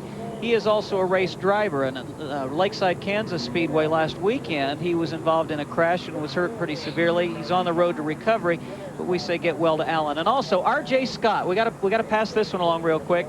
R.J. Scott, who is the PR and promotions marketing guy for ASA, he went straight from Minnesota last weekend to this racetrack. And what happened this week? Only his anniversary to his bride Ann and the fourth birthday of his little daughter Shelby. So RJ wanted him to say, "Hey girls, I love you and I will be home, and I hope you forgive me for missing the birthday and anniversary." You know, the right life of a racer, huh? Here's Bobby Gill back out on the racetrack after a black flag incident. Ralph Shaheen was down there presiding over the ceremonies. What was going on, Ralph? Well, it was a bit frustrating for crew chief Jim Daly. What was the reason for the black flag, Jim? The rear end has developed a leak, and I guess today isn't our day like it was last week, but that Gillen Enterprises Justice Brothers Pontiac, but we had to rear end apart, put all new seals in it this week. That's what you do after these 300 lappers, but something else is leaking somewhere, and I think it was the rear cover. I tightened it up. We'll just have to see what happens. Bobby is a lap down, though, now in car number 2. So from near the front of the pack to the tail end, a lap down as the pace car is gone, and we're ready to go back to green, with some drivers electing to stay out, others coming on pit road. A real shuffle up front, and you can see the drivers in the top 6. And now the rest of at least the top 10 or 15, 13 cars are showing on the lead lap. Getting ready to go back green here for the final 100 laps. So this might be just a little bit like the race we had here last night, a 100-lap dash. There may not be any pit stops in the final 100 laps here, as Roger Slack waving the green flag, the new race leader, the Bluebird. Bob Seneker, of course, his success throughout this season and throughout his entire career has been virtually unequaled. 13 starts, 13 finishes, 2 wins this season. He is the winningest driver in the history of the American Speed Association. There's Todd Forbes, the 07 machine, and you know, there may be a problem for that car. Let him wiggle going down the backstretch, although he went strongly into turn number 3. And Brian Repner now challenging Bob Seneker for the lead. So this young upstart driver, just his 2nd season of ASA competition, looks like he's still going to be the guy to beat for the championship this season. Side by side, tucks the left front tire down into the grass in turn number 2. So some racing back up front. We're not sure if the jury's still out on what that is hanging off of Brian Repner's car, but the officials have decided it's not serious enough. Looks like it might just be a bunch of tape or something, maybe even some decals. In any case, Brian Repner challenging once again for the lead in this race. Repner with a lot of experience on this track. Bob Seneker with a lot of experience, period, are the 2 guys running up front right now. I think Lampman was right about what that is. It looks like just a piece of the bodywork that's directly behind the left front wheel. That is just an unusual way for... How would you tear a piece of the body off that way, Dennis? I've never seen it. Well, they had trouble with that jack before, so when it came down, it might have hooked something on that wheel. I couldn't see from here where they were on the left front or left rear what tire they had trouble with. Certainly has not impaired his ability to go quickly, as he still runs in 2nd position. And there is the battle for 3rd now between car number 07, Todd Forbes, and Kevin Sawinski in car number 65. And again, the drivers who have lots of laps here at Kaukauna are making their way back toward the front again. Sawinski, who has raced here many, many times, now challenging Todd Forbes for that 3rd position. Well, even Sawinski may want to reach up and adjust his rear view mirror, because Tony Raines and Scott Hansen are coming like gangbusters up through the field right now, too, after they've put on fresh tires. So this last 100 laps is going to be very interesting indeed. Also, Glenn Allen Jr. making a hard run up towards the front of the field. Rich Bickle right with him as well. And now Sawinski has wrestled 3rd spot away from Forbes, but not one to give it up easily. Todd comes back to put a bumper on the rear end of car number 65 in turn number 3. Not enough to get Sawinski unsettled. And now Kevin will try to chase down Seneker and Repner. Dennis Lampman, another quick question for you. As difficult as it is to advance on this racetrack, to make up ground, as everyone has said, now the question is, can Bob Seneker and Brian Repner run away from the front while the other guys have to contend with getting through traffic before they can join them? Well, it's how hard they drive their cars. If they take it easy and take them 1 lap at a time and 1 car at a time, they won't wear their tires out getting there. But these guys are going to try to stretch it out. Well, we have another opinion about what it is on Brian Repner's car that's hanging out. Ralph Shaheen apparently has done some homework. Well, Brian, you guys are all right. Basically what it is there's a piece of the bodywork from behind the tire, and you might remember we were talking about it earlier from the pits. They came in and actually applied some extra tape to keep that down there, and that all developed after the pit stop where the jack fell while they were changing the tires, and the tape apparently is not holding as well as they'd hoped. Well, apparently among the 3 of us, we have one brain up here in the booth. Give Lampman the dollar.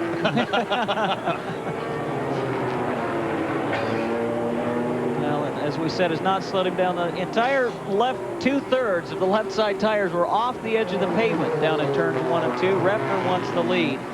And, you know, at this point, Dennis, you know, you might think, well, why would he be running this hard? And he's finally got the chance to get the lead back from Mike Eddy, would be the guy to beat for the championship. Why would he run Bob Seneker this hard? Well, he wants to win. We're all out there to win, and the more time you be on television, the better your sponsors become, and the people get recognized more, so run it as hard as you can. Well, there is now 7th and 8th positions running through traffic. Rich Bickle and Glenn Allen Jr. Bickle just got by Glenn as they're trying to stay with Scott Hansen and Tony Raines. And a lot of problems it looks like maybe developing for Rich Bickle. Look at that puff of smoke out of the tail end of car number 97. At this point, though, he hasn't slowed on the racetrack. Might have been a little braking smoke. He might have dialed in just a little bit too much front brake, not enough rear. That would be a guess. Doesn't cost anything to guess up here. I'm not guessing. He was rubbing around on a couple of guys trying to get underneath him, and he got the right front fender laying against the tire. We saw some debris on the racetrack as he went into turn number 1 a couple of laps ago. Let's see. You see that puff of smoke? And see something coming up from behind that race car. And I don't know, looks like something out of the exhaust system, perhaps, Dennis. Looks like one of the mufflers are coming apart. Muffler, he lost his muffler bearing. Muffler bearing. Muffler bearing, I yeah. hate it when that happens. A little piece of whatever it was almost caught Glenn Allen right in the windshield, too. So fortunately, it bounced out of harm's way, apparently. And either it has not been noticed or it's not significant enough for anyone to worry about a caution flag at this point on the racetrack. But you saw it along with us. There's Richie Bickle again. Let's see if he's having any more difficulty. Car hasn't lost speed at all, and Kevin Sawinski now has ridden right in behind Brian Refner. Refner's not been able to apply any new pressure to Bob Seneker. He's going to have to, though, if he wants to keep Sawinski behind him. And what a great run for Kevin. 12 cars on the lead lap, 8 more that are down a lap. So we have a total of 20 cars within a lap of the leaders, 12 on the lead lap, 8 down 1.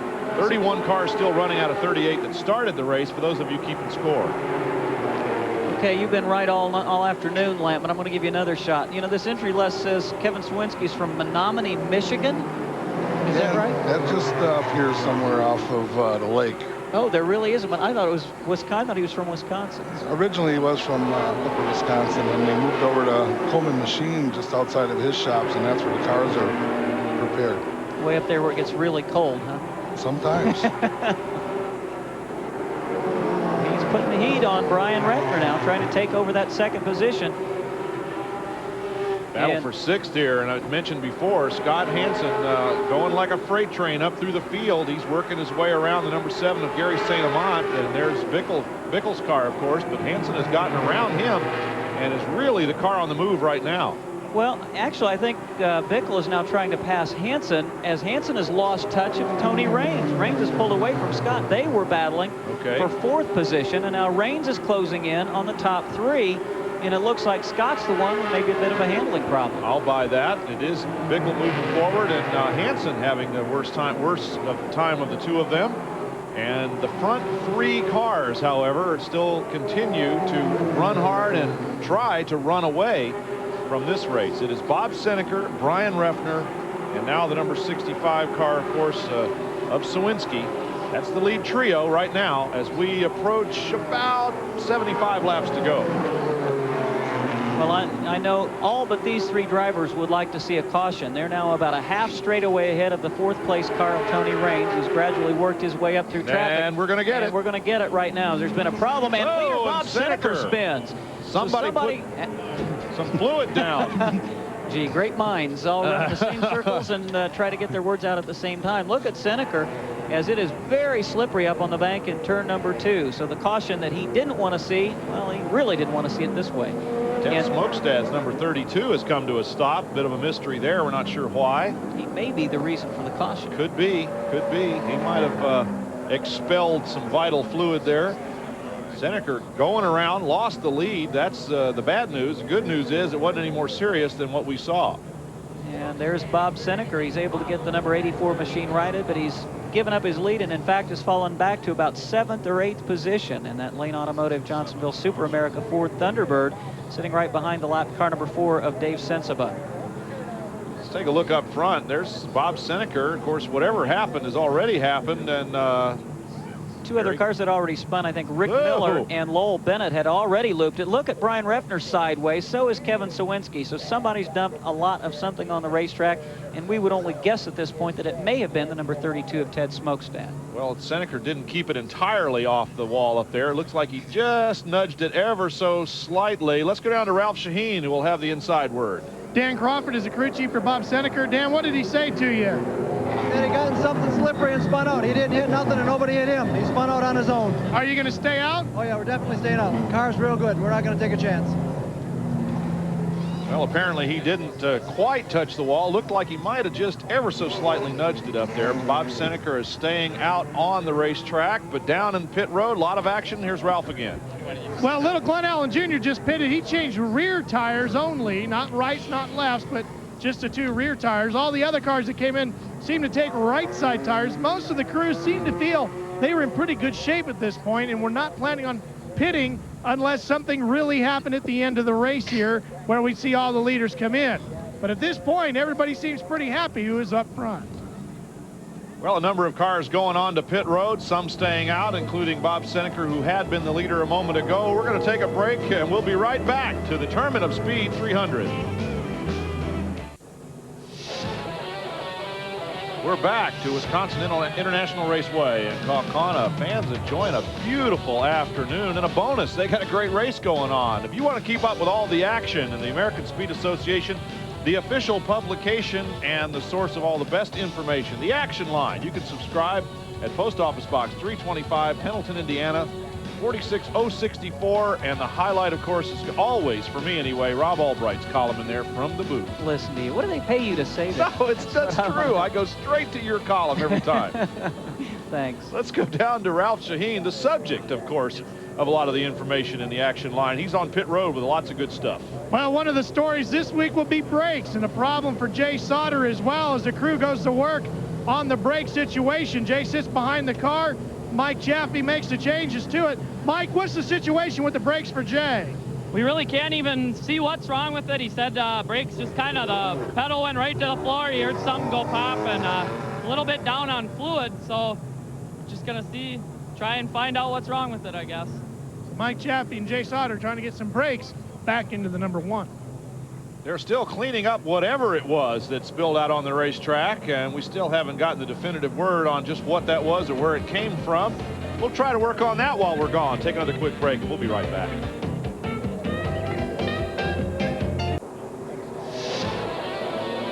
We're back and still under caution, although flagman Roger Slack is threatening them with that green flag. He's waving it at them, pointing it menacingly, and apparently we're going to be racing here in just another moment or so.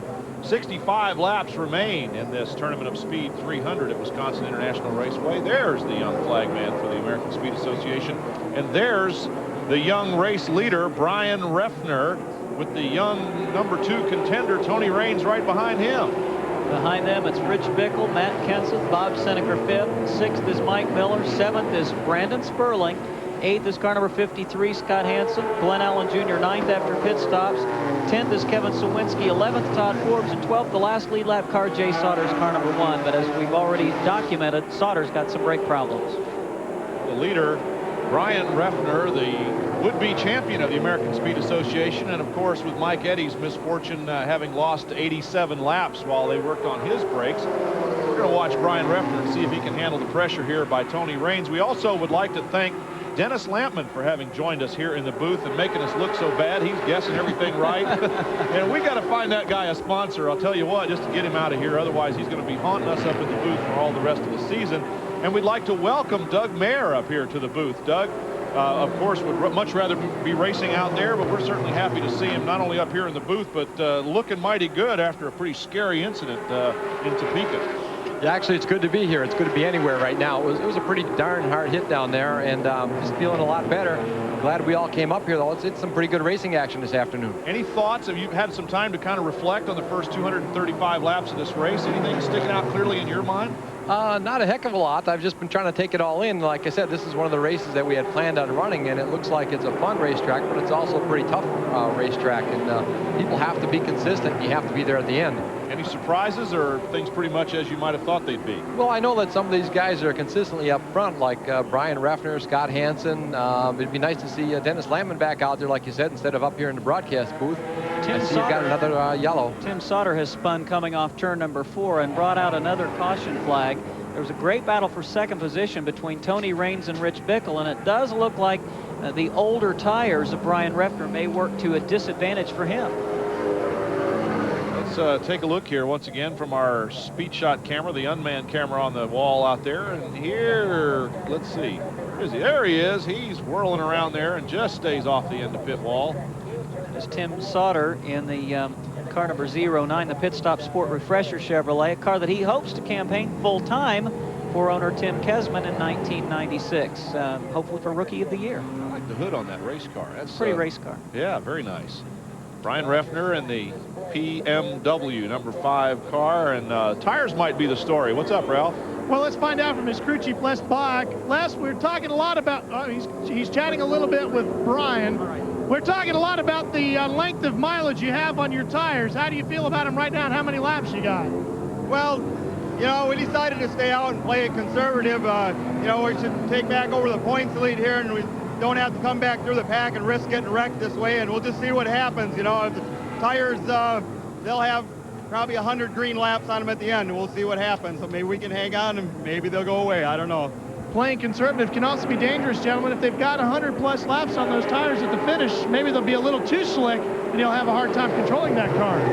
Tony Raines not wasting any time going right after Brian Reffner. He must see something, namely that his car is a lot faster than that of Reffner's. I think what he sees is a rearview mirror full of car number 97. Bickle had charged up to catch him for second position, and Raines knows that he needs to go to work quickly on Reffner.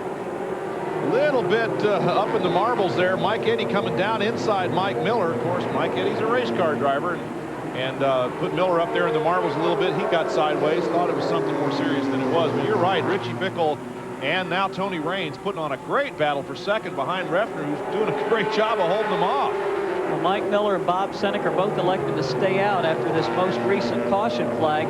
And I think for Mike Miller, the car seems to work better after he's got 15 or 20 laps of green flag racing on those tires. Well, he's working his way around Brad Loney once again. You got to hold your breath just a little when those two guys get together. Here's what we were talking about. He comes up and just tags a little something. I'm not sure if he actually hit the wall. He might have brushed it slightly, but he sure got up there in what they call the marbles, that loose stuff up high on the racetrack. He did a great job to keep the car pointed in the right direction, but now he is about to be overtaken by Scott Hansen and perhaps Glenn Allen Jr. as they've got fresher tires. And suddenly Bickle is no longer pressuring Tony Raines. He's feeling some heat from Matt Kenseth. Well, and if Brian Reffner's tires are going away, well, somebody ought to tell Reffner, because he's just running off, and now Tony Raines can't even catch up to him. Bickle and Kenseth going at it for third and fourth. Things shuffling around quite a bit on the racetrack. It's a great battle for third position. And again, the top 4 cars, you've got Brian Reffner, a lot of laps at Kaukauna, Tony Raines, who's run several ART-Go races, and then the 2 guys behind him, Rich Bickle and Matt Kenseth, also many, many miles of competition on this unusual racetrack. Brian Reffner continues to lead. Tony Raines challenging, but not very hard in second spot right now. We'll take another opportunity for a quick pause, and we'll be right back.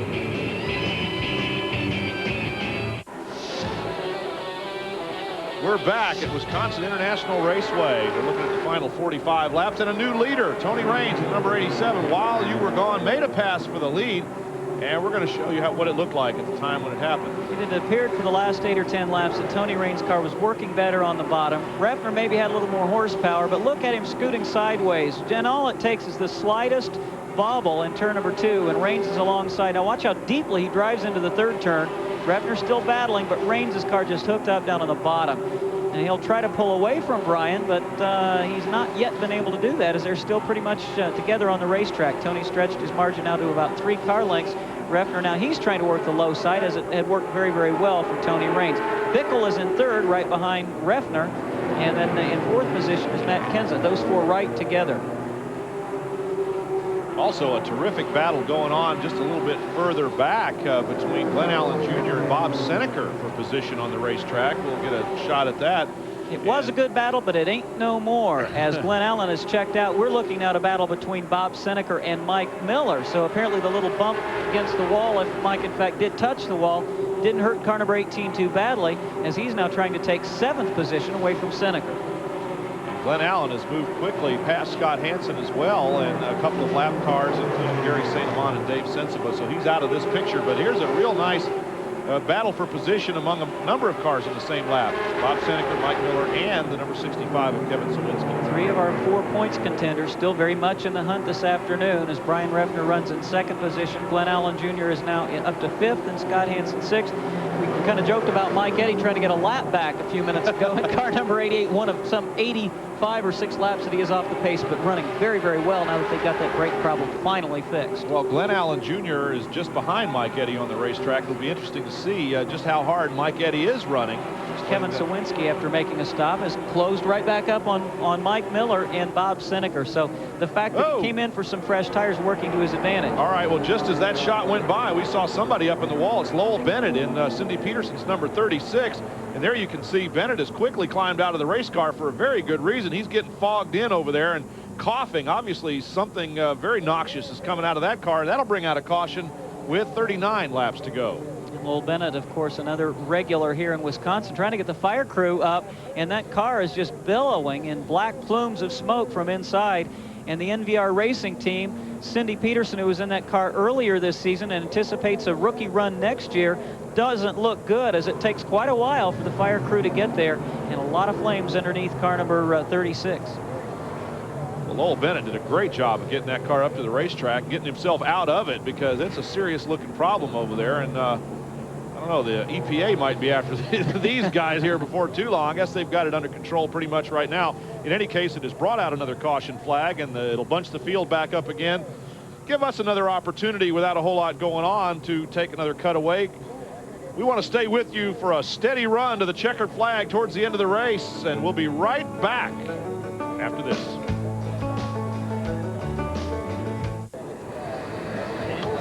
In case you've ever wondered what Ralph Shaheen and Eddie Collins do in their off time, well, here's Ralph on the near side there, and Eddie Collins, our technical director, sometime director, on the far side, doing a little racing. We're going racing. And we're going to go down to Ralph Shaheen. Any comments on this, Ralph? Yeah. I took Eddie Collins right out, and he knows it. Yeah, but now, what I heard was that... What's that? I'm sorry? No, I just started to say I heard young racer Josh Duvall toasted you on that game. Is that right or not? No. By the way, Josh cheats anyway. Okay. That over there is Lowell Bennett's car just behind us over there, and they've got all the fire crew over there. It looks to me, from the best we can see from here, that the problem was in the back end of the car where the fuel cell is at. Now, we weren't able to talk to Lowell. He is over here at the ambulance getting checked out. The medical crew is taking a look at him. He was able to walk to the ambulance under his own power, so it looks like he'll be okay. He's just coughing up and hacking up all the fumes. Well, once again, our hats off to Lowell Bennett for a great job getting his car up out of the way. And, of course, a tough break for him for this race, but the race will continue. Less than 35 laps remaining here. And once again, Doug Mayer joining us up here in the booth. And along with Rob Albright, I'm Brian Drever. And you saw Ralph Shaheen, the championship video game auto racer down there, working hard on pit road and all over the racetrack for us. We're under caution right now here, and well, we got a little bit of time to reflect perhaps on these last 30 some odd laps. Tony Raines up front looking good. There we're looking at Mike Miller ducking back into the pits. Both he and Bob Seneker came in a moment ago, and I'm not sure exactly what this is all about. Yeah, he definitely is back in a second time on this one caution period. They're looking at the left rear corner of car number 18, and we had remarked about the fact that he either got dangerously close to the wall or actually bumped the wall, and it may have just been precautionary. He may have felt a little vibration, feeling that maybe the lug nuts weren't tight on the left side. He really didn't have anything to lose because he was going to be in at the tail end of the lead lap anyway.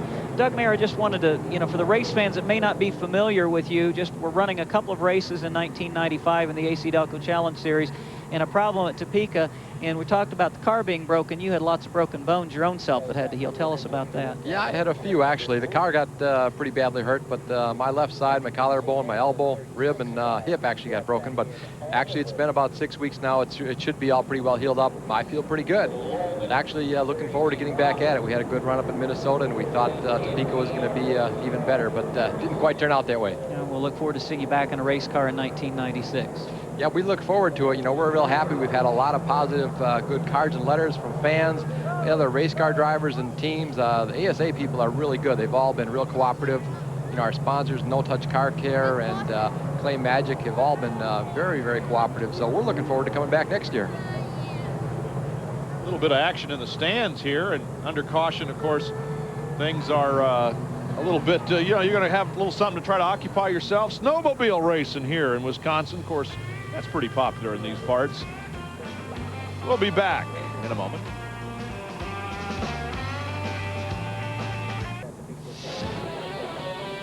We're back at Wisconsin International Raceway here, the final 29 laps. We're still ticking them down under caution here. The reason for the caution, Lowell Bennett's car up into turn number 3. Ralph Shaheen with perhaps the final word on the situation. Well, let's show you how hot the flames were, Brian. Look at his melted the vent hose here at the fuel cell, and look at the rear window. It absolutely just caved this in under the heat, just melted all right down. Now, I did want to update you as well on Mike Miller. Mike's crew said he actually did scrape the wall, and on the last stop they came in and changed the bleeder. Well, we're not saying that he had to get a Band-Aid on a cut. The bleeder, what we're talking about is the valve in the tire on the race car. Once the pressure builds up, the tires get really hot. The bleeder valve allows excess air pressure to escape from the tire. So that's obviously what they were working on with regard to Mike Miller's car number 18. I don't know, at the end of the race, we always do a wins-winning move, and if he's able to parlay this into a strong finish, I think that wins-winning move might be keeping that car off the wall after tapping it on both ends. Take a look at the top 21. 12 cars still remaining on the lead lap. And there's 5th and 6th, Glenn Allen Jr. and Scott Hansen, 3 of the 4 points contenders. Brandon Sperling, a great run for the rookie, still showing in 10th position. These cars now a lap down, Sensiba, St. Amant, and Loney. 16th through 18th, Roper, Beebe. Rick Miller having a good run, one of the rookie drivers. Well, we always have to watch Rick Beebe and Rick Miller relative to one another, much as we did Brian Reffner and Dave Sensiba last year, because that's really where the rookie battle is going on. $50,000 at stake at the end of the season for that Pat Schauer Memorial Rookie of the Year competition. And right now, Rick Beebe getting the better of it in the point standings and a couple of spots better on the racetrack as well.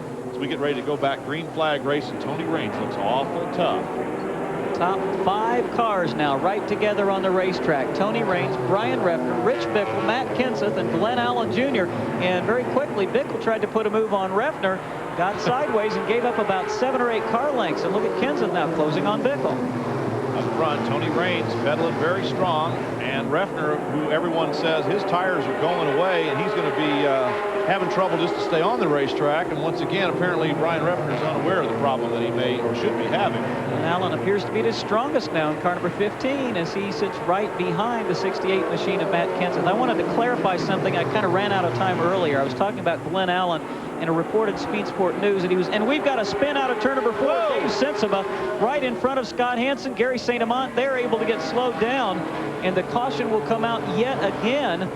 And several cars involved very late, including Mike Miller looked like was involved. Well, he snuck around, actually. I think car number 51, that is the machine of Brandon Sperling. And some damage, it looks like, to the hood of car number 51. But he'll be able to continue, and I don't think he did any chassis damage. I think Sperling was involved. Miller just got hard on the brakes and managed to sneak by without any incident there. But I got to wonder if this is as a result of, and not too far from, the incident there with Lowell Bennett's car up in turn number 3. It might have been precipitated by some of the firefighting, dust or whatever, and Scott Hansen apparently with some problems down low on the racetrack. Now, Scott Hansen was right behind Dave Sensiba when Sensiba spun. Whether or not he was involved in that, I don't know. And maybe we'll look at a replay, and that might give us a little more insight as to what transpired. Here's the 4th and 5th place car, 68 Kenseth, 15 Glenn Allen. Now watch on the right side of your screen. And I'll tell you, just by the way Dave Sensiba spun, I would say that probably Scott Hansen, who was right behind him, got into the back of him. Either that or something broke in Sensiba's car because he went spinning very quickly.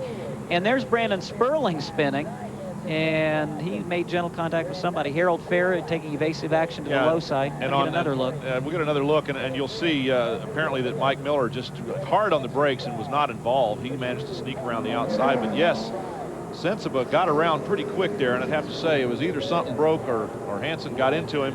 And it looked to me like Brandon Sperling was slowing down under the caution, and that maybe a car behind him, I think it was Tom Jones in car number 0, just didn't get slowed down as quickly and got into the back of Sperling. And that might have been lack of a spotter telling Jones which way to go. Look at Gary St. Amant. Ralph, what's going on pit road? We're with Dave Taylor, crew chief for Dave Sensiba. What do you say to you, Dave? Just the car's not been real good. We were a lap down racing with St. Amant and kind of waved Scott there to the outside. And I never even seen where Scott come from, but I see run into him there coming off 4, and Dave was trying to hold the bottom, and apparently Scott was in the grass or something. But too bad for both of us. Cost us both a nice finish. Scotty's sitting here all tore up, and we're going to be about 15th instead of 11th. So we'll just get him next week. West Michigan Chevy car is running pretty good. All right, that's the story from them. Now, stay with me. I'm going to run all the way over here because as they came down pit road, Hansen was pointing at Dave Taylor. So let's see what Hansen has to say. Scott, what was the story out there between you and Sensiba?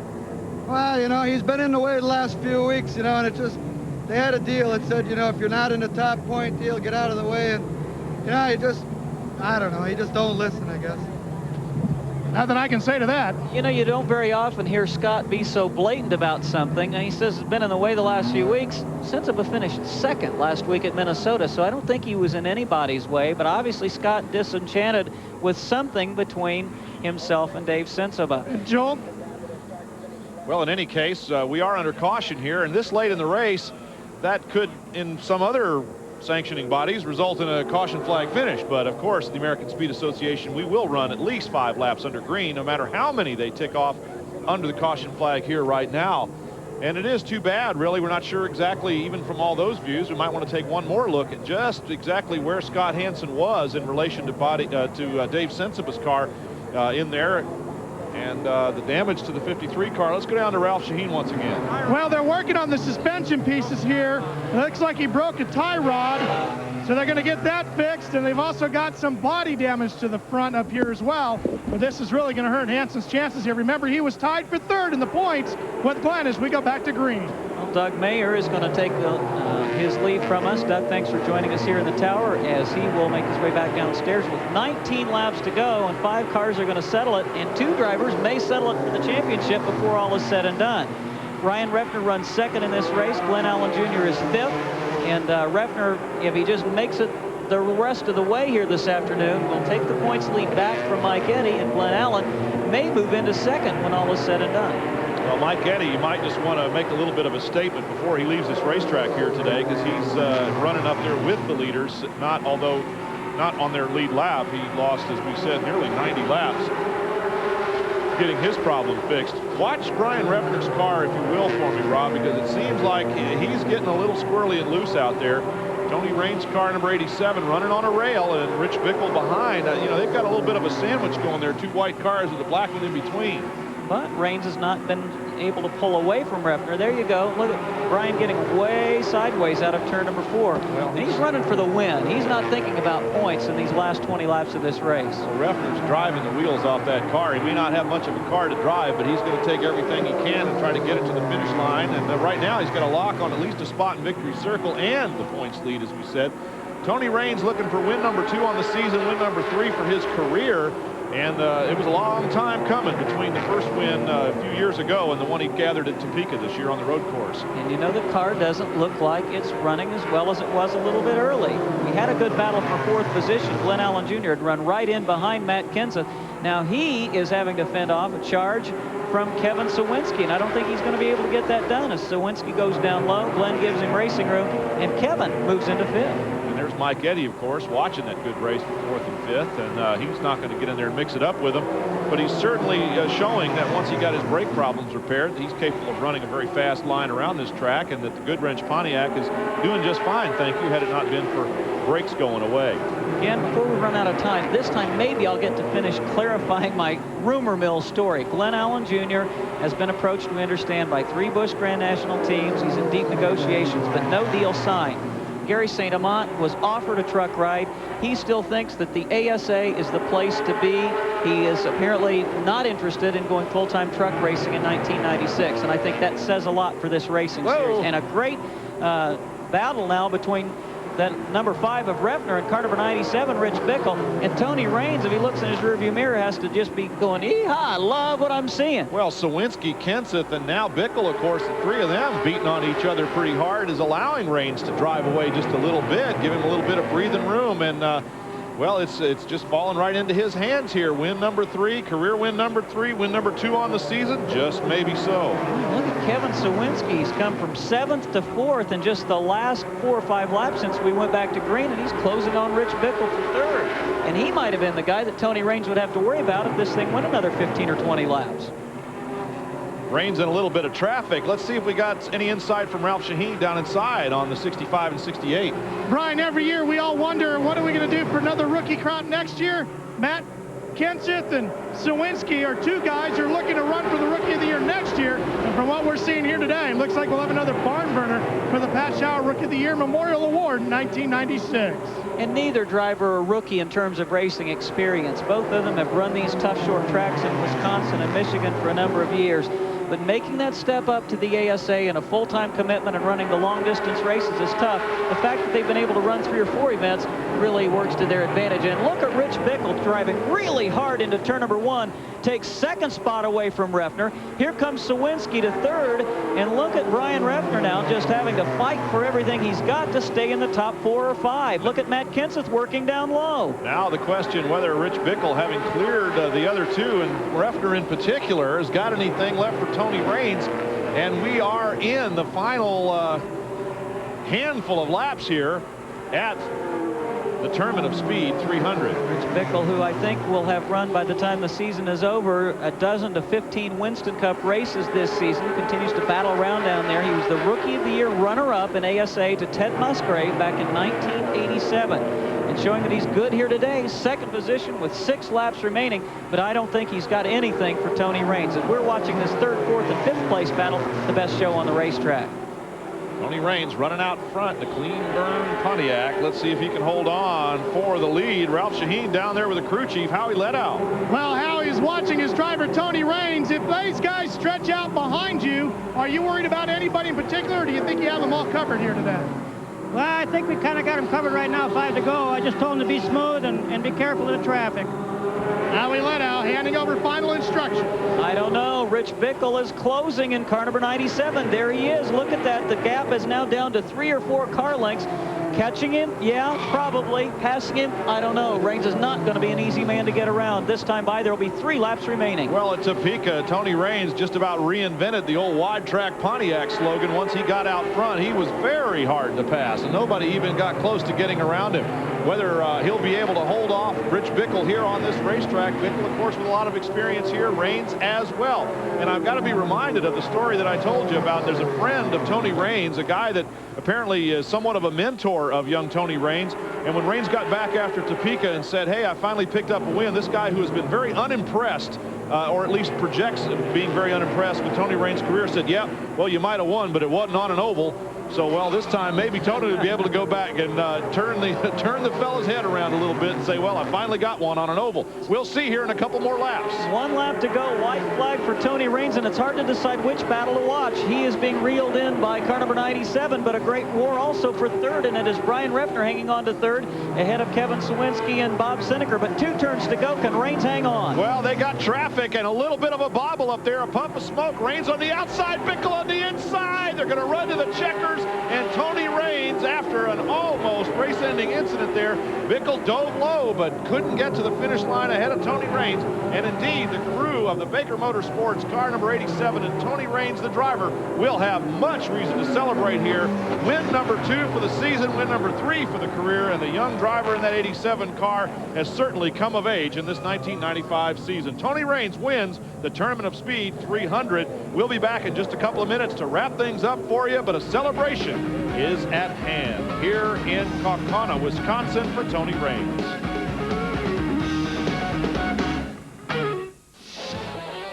We're back. It's over, and there's the winner. Let's go down to Ralph Shaheen. Tony, tell me about that last lap. I know you saw Richie Bickle right there.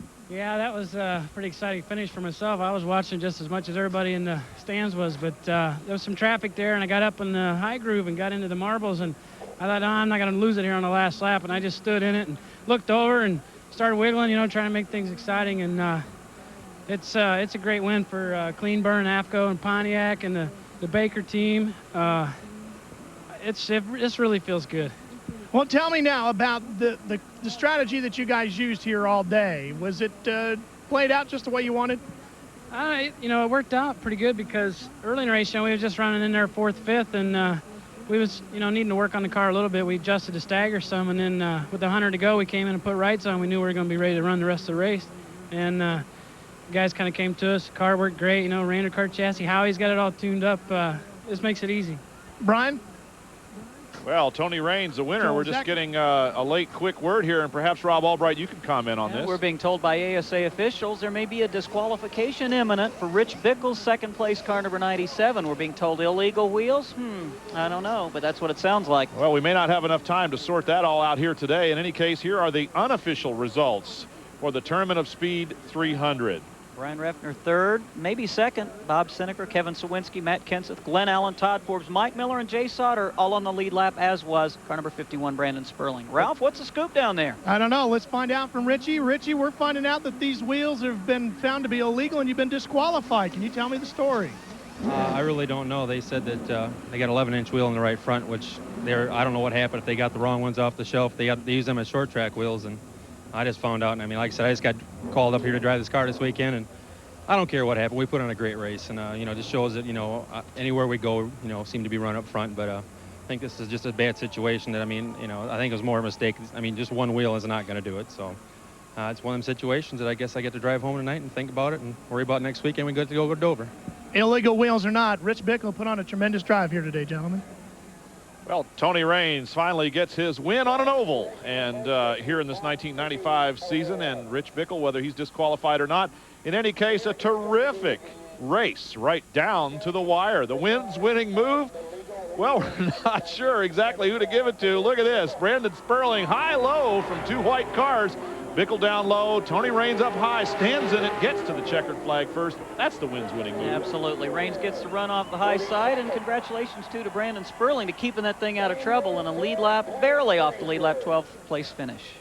Real quick, we're going down to Ralph Shaheen one more time with a third place finish. Well, guess what, Brian Reffner? You now get second place, and that's really going to change things around the point standings. Tell me about this now and how this affects you. Well, you know, this is just like last year, up and down with this points. You know, the beginning, when we first took the points lead over for the series, it didn't mean a whole lot because I knew them guys were good, and I knew our team was good, but, you know, until we sat there for a couple races, you know, then it started sinking in. Well, then I was enjoying it. Well, then we had a broke at Minneapolis, you know, fell back, and now we come here and bounce right back. So I'm just fantastic, happy about it. Ryan Reffner back on top of the AC-Delco Challenge Series points.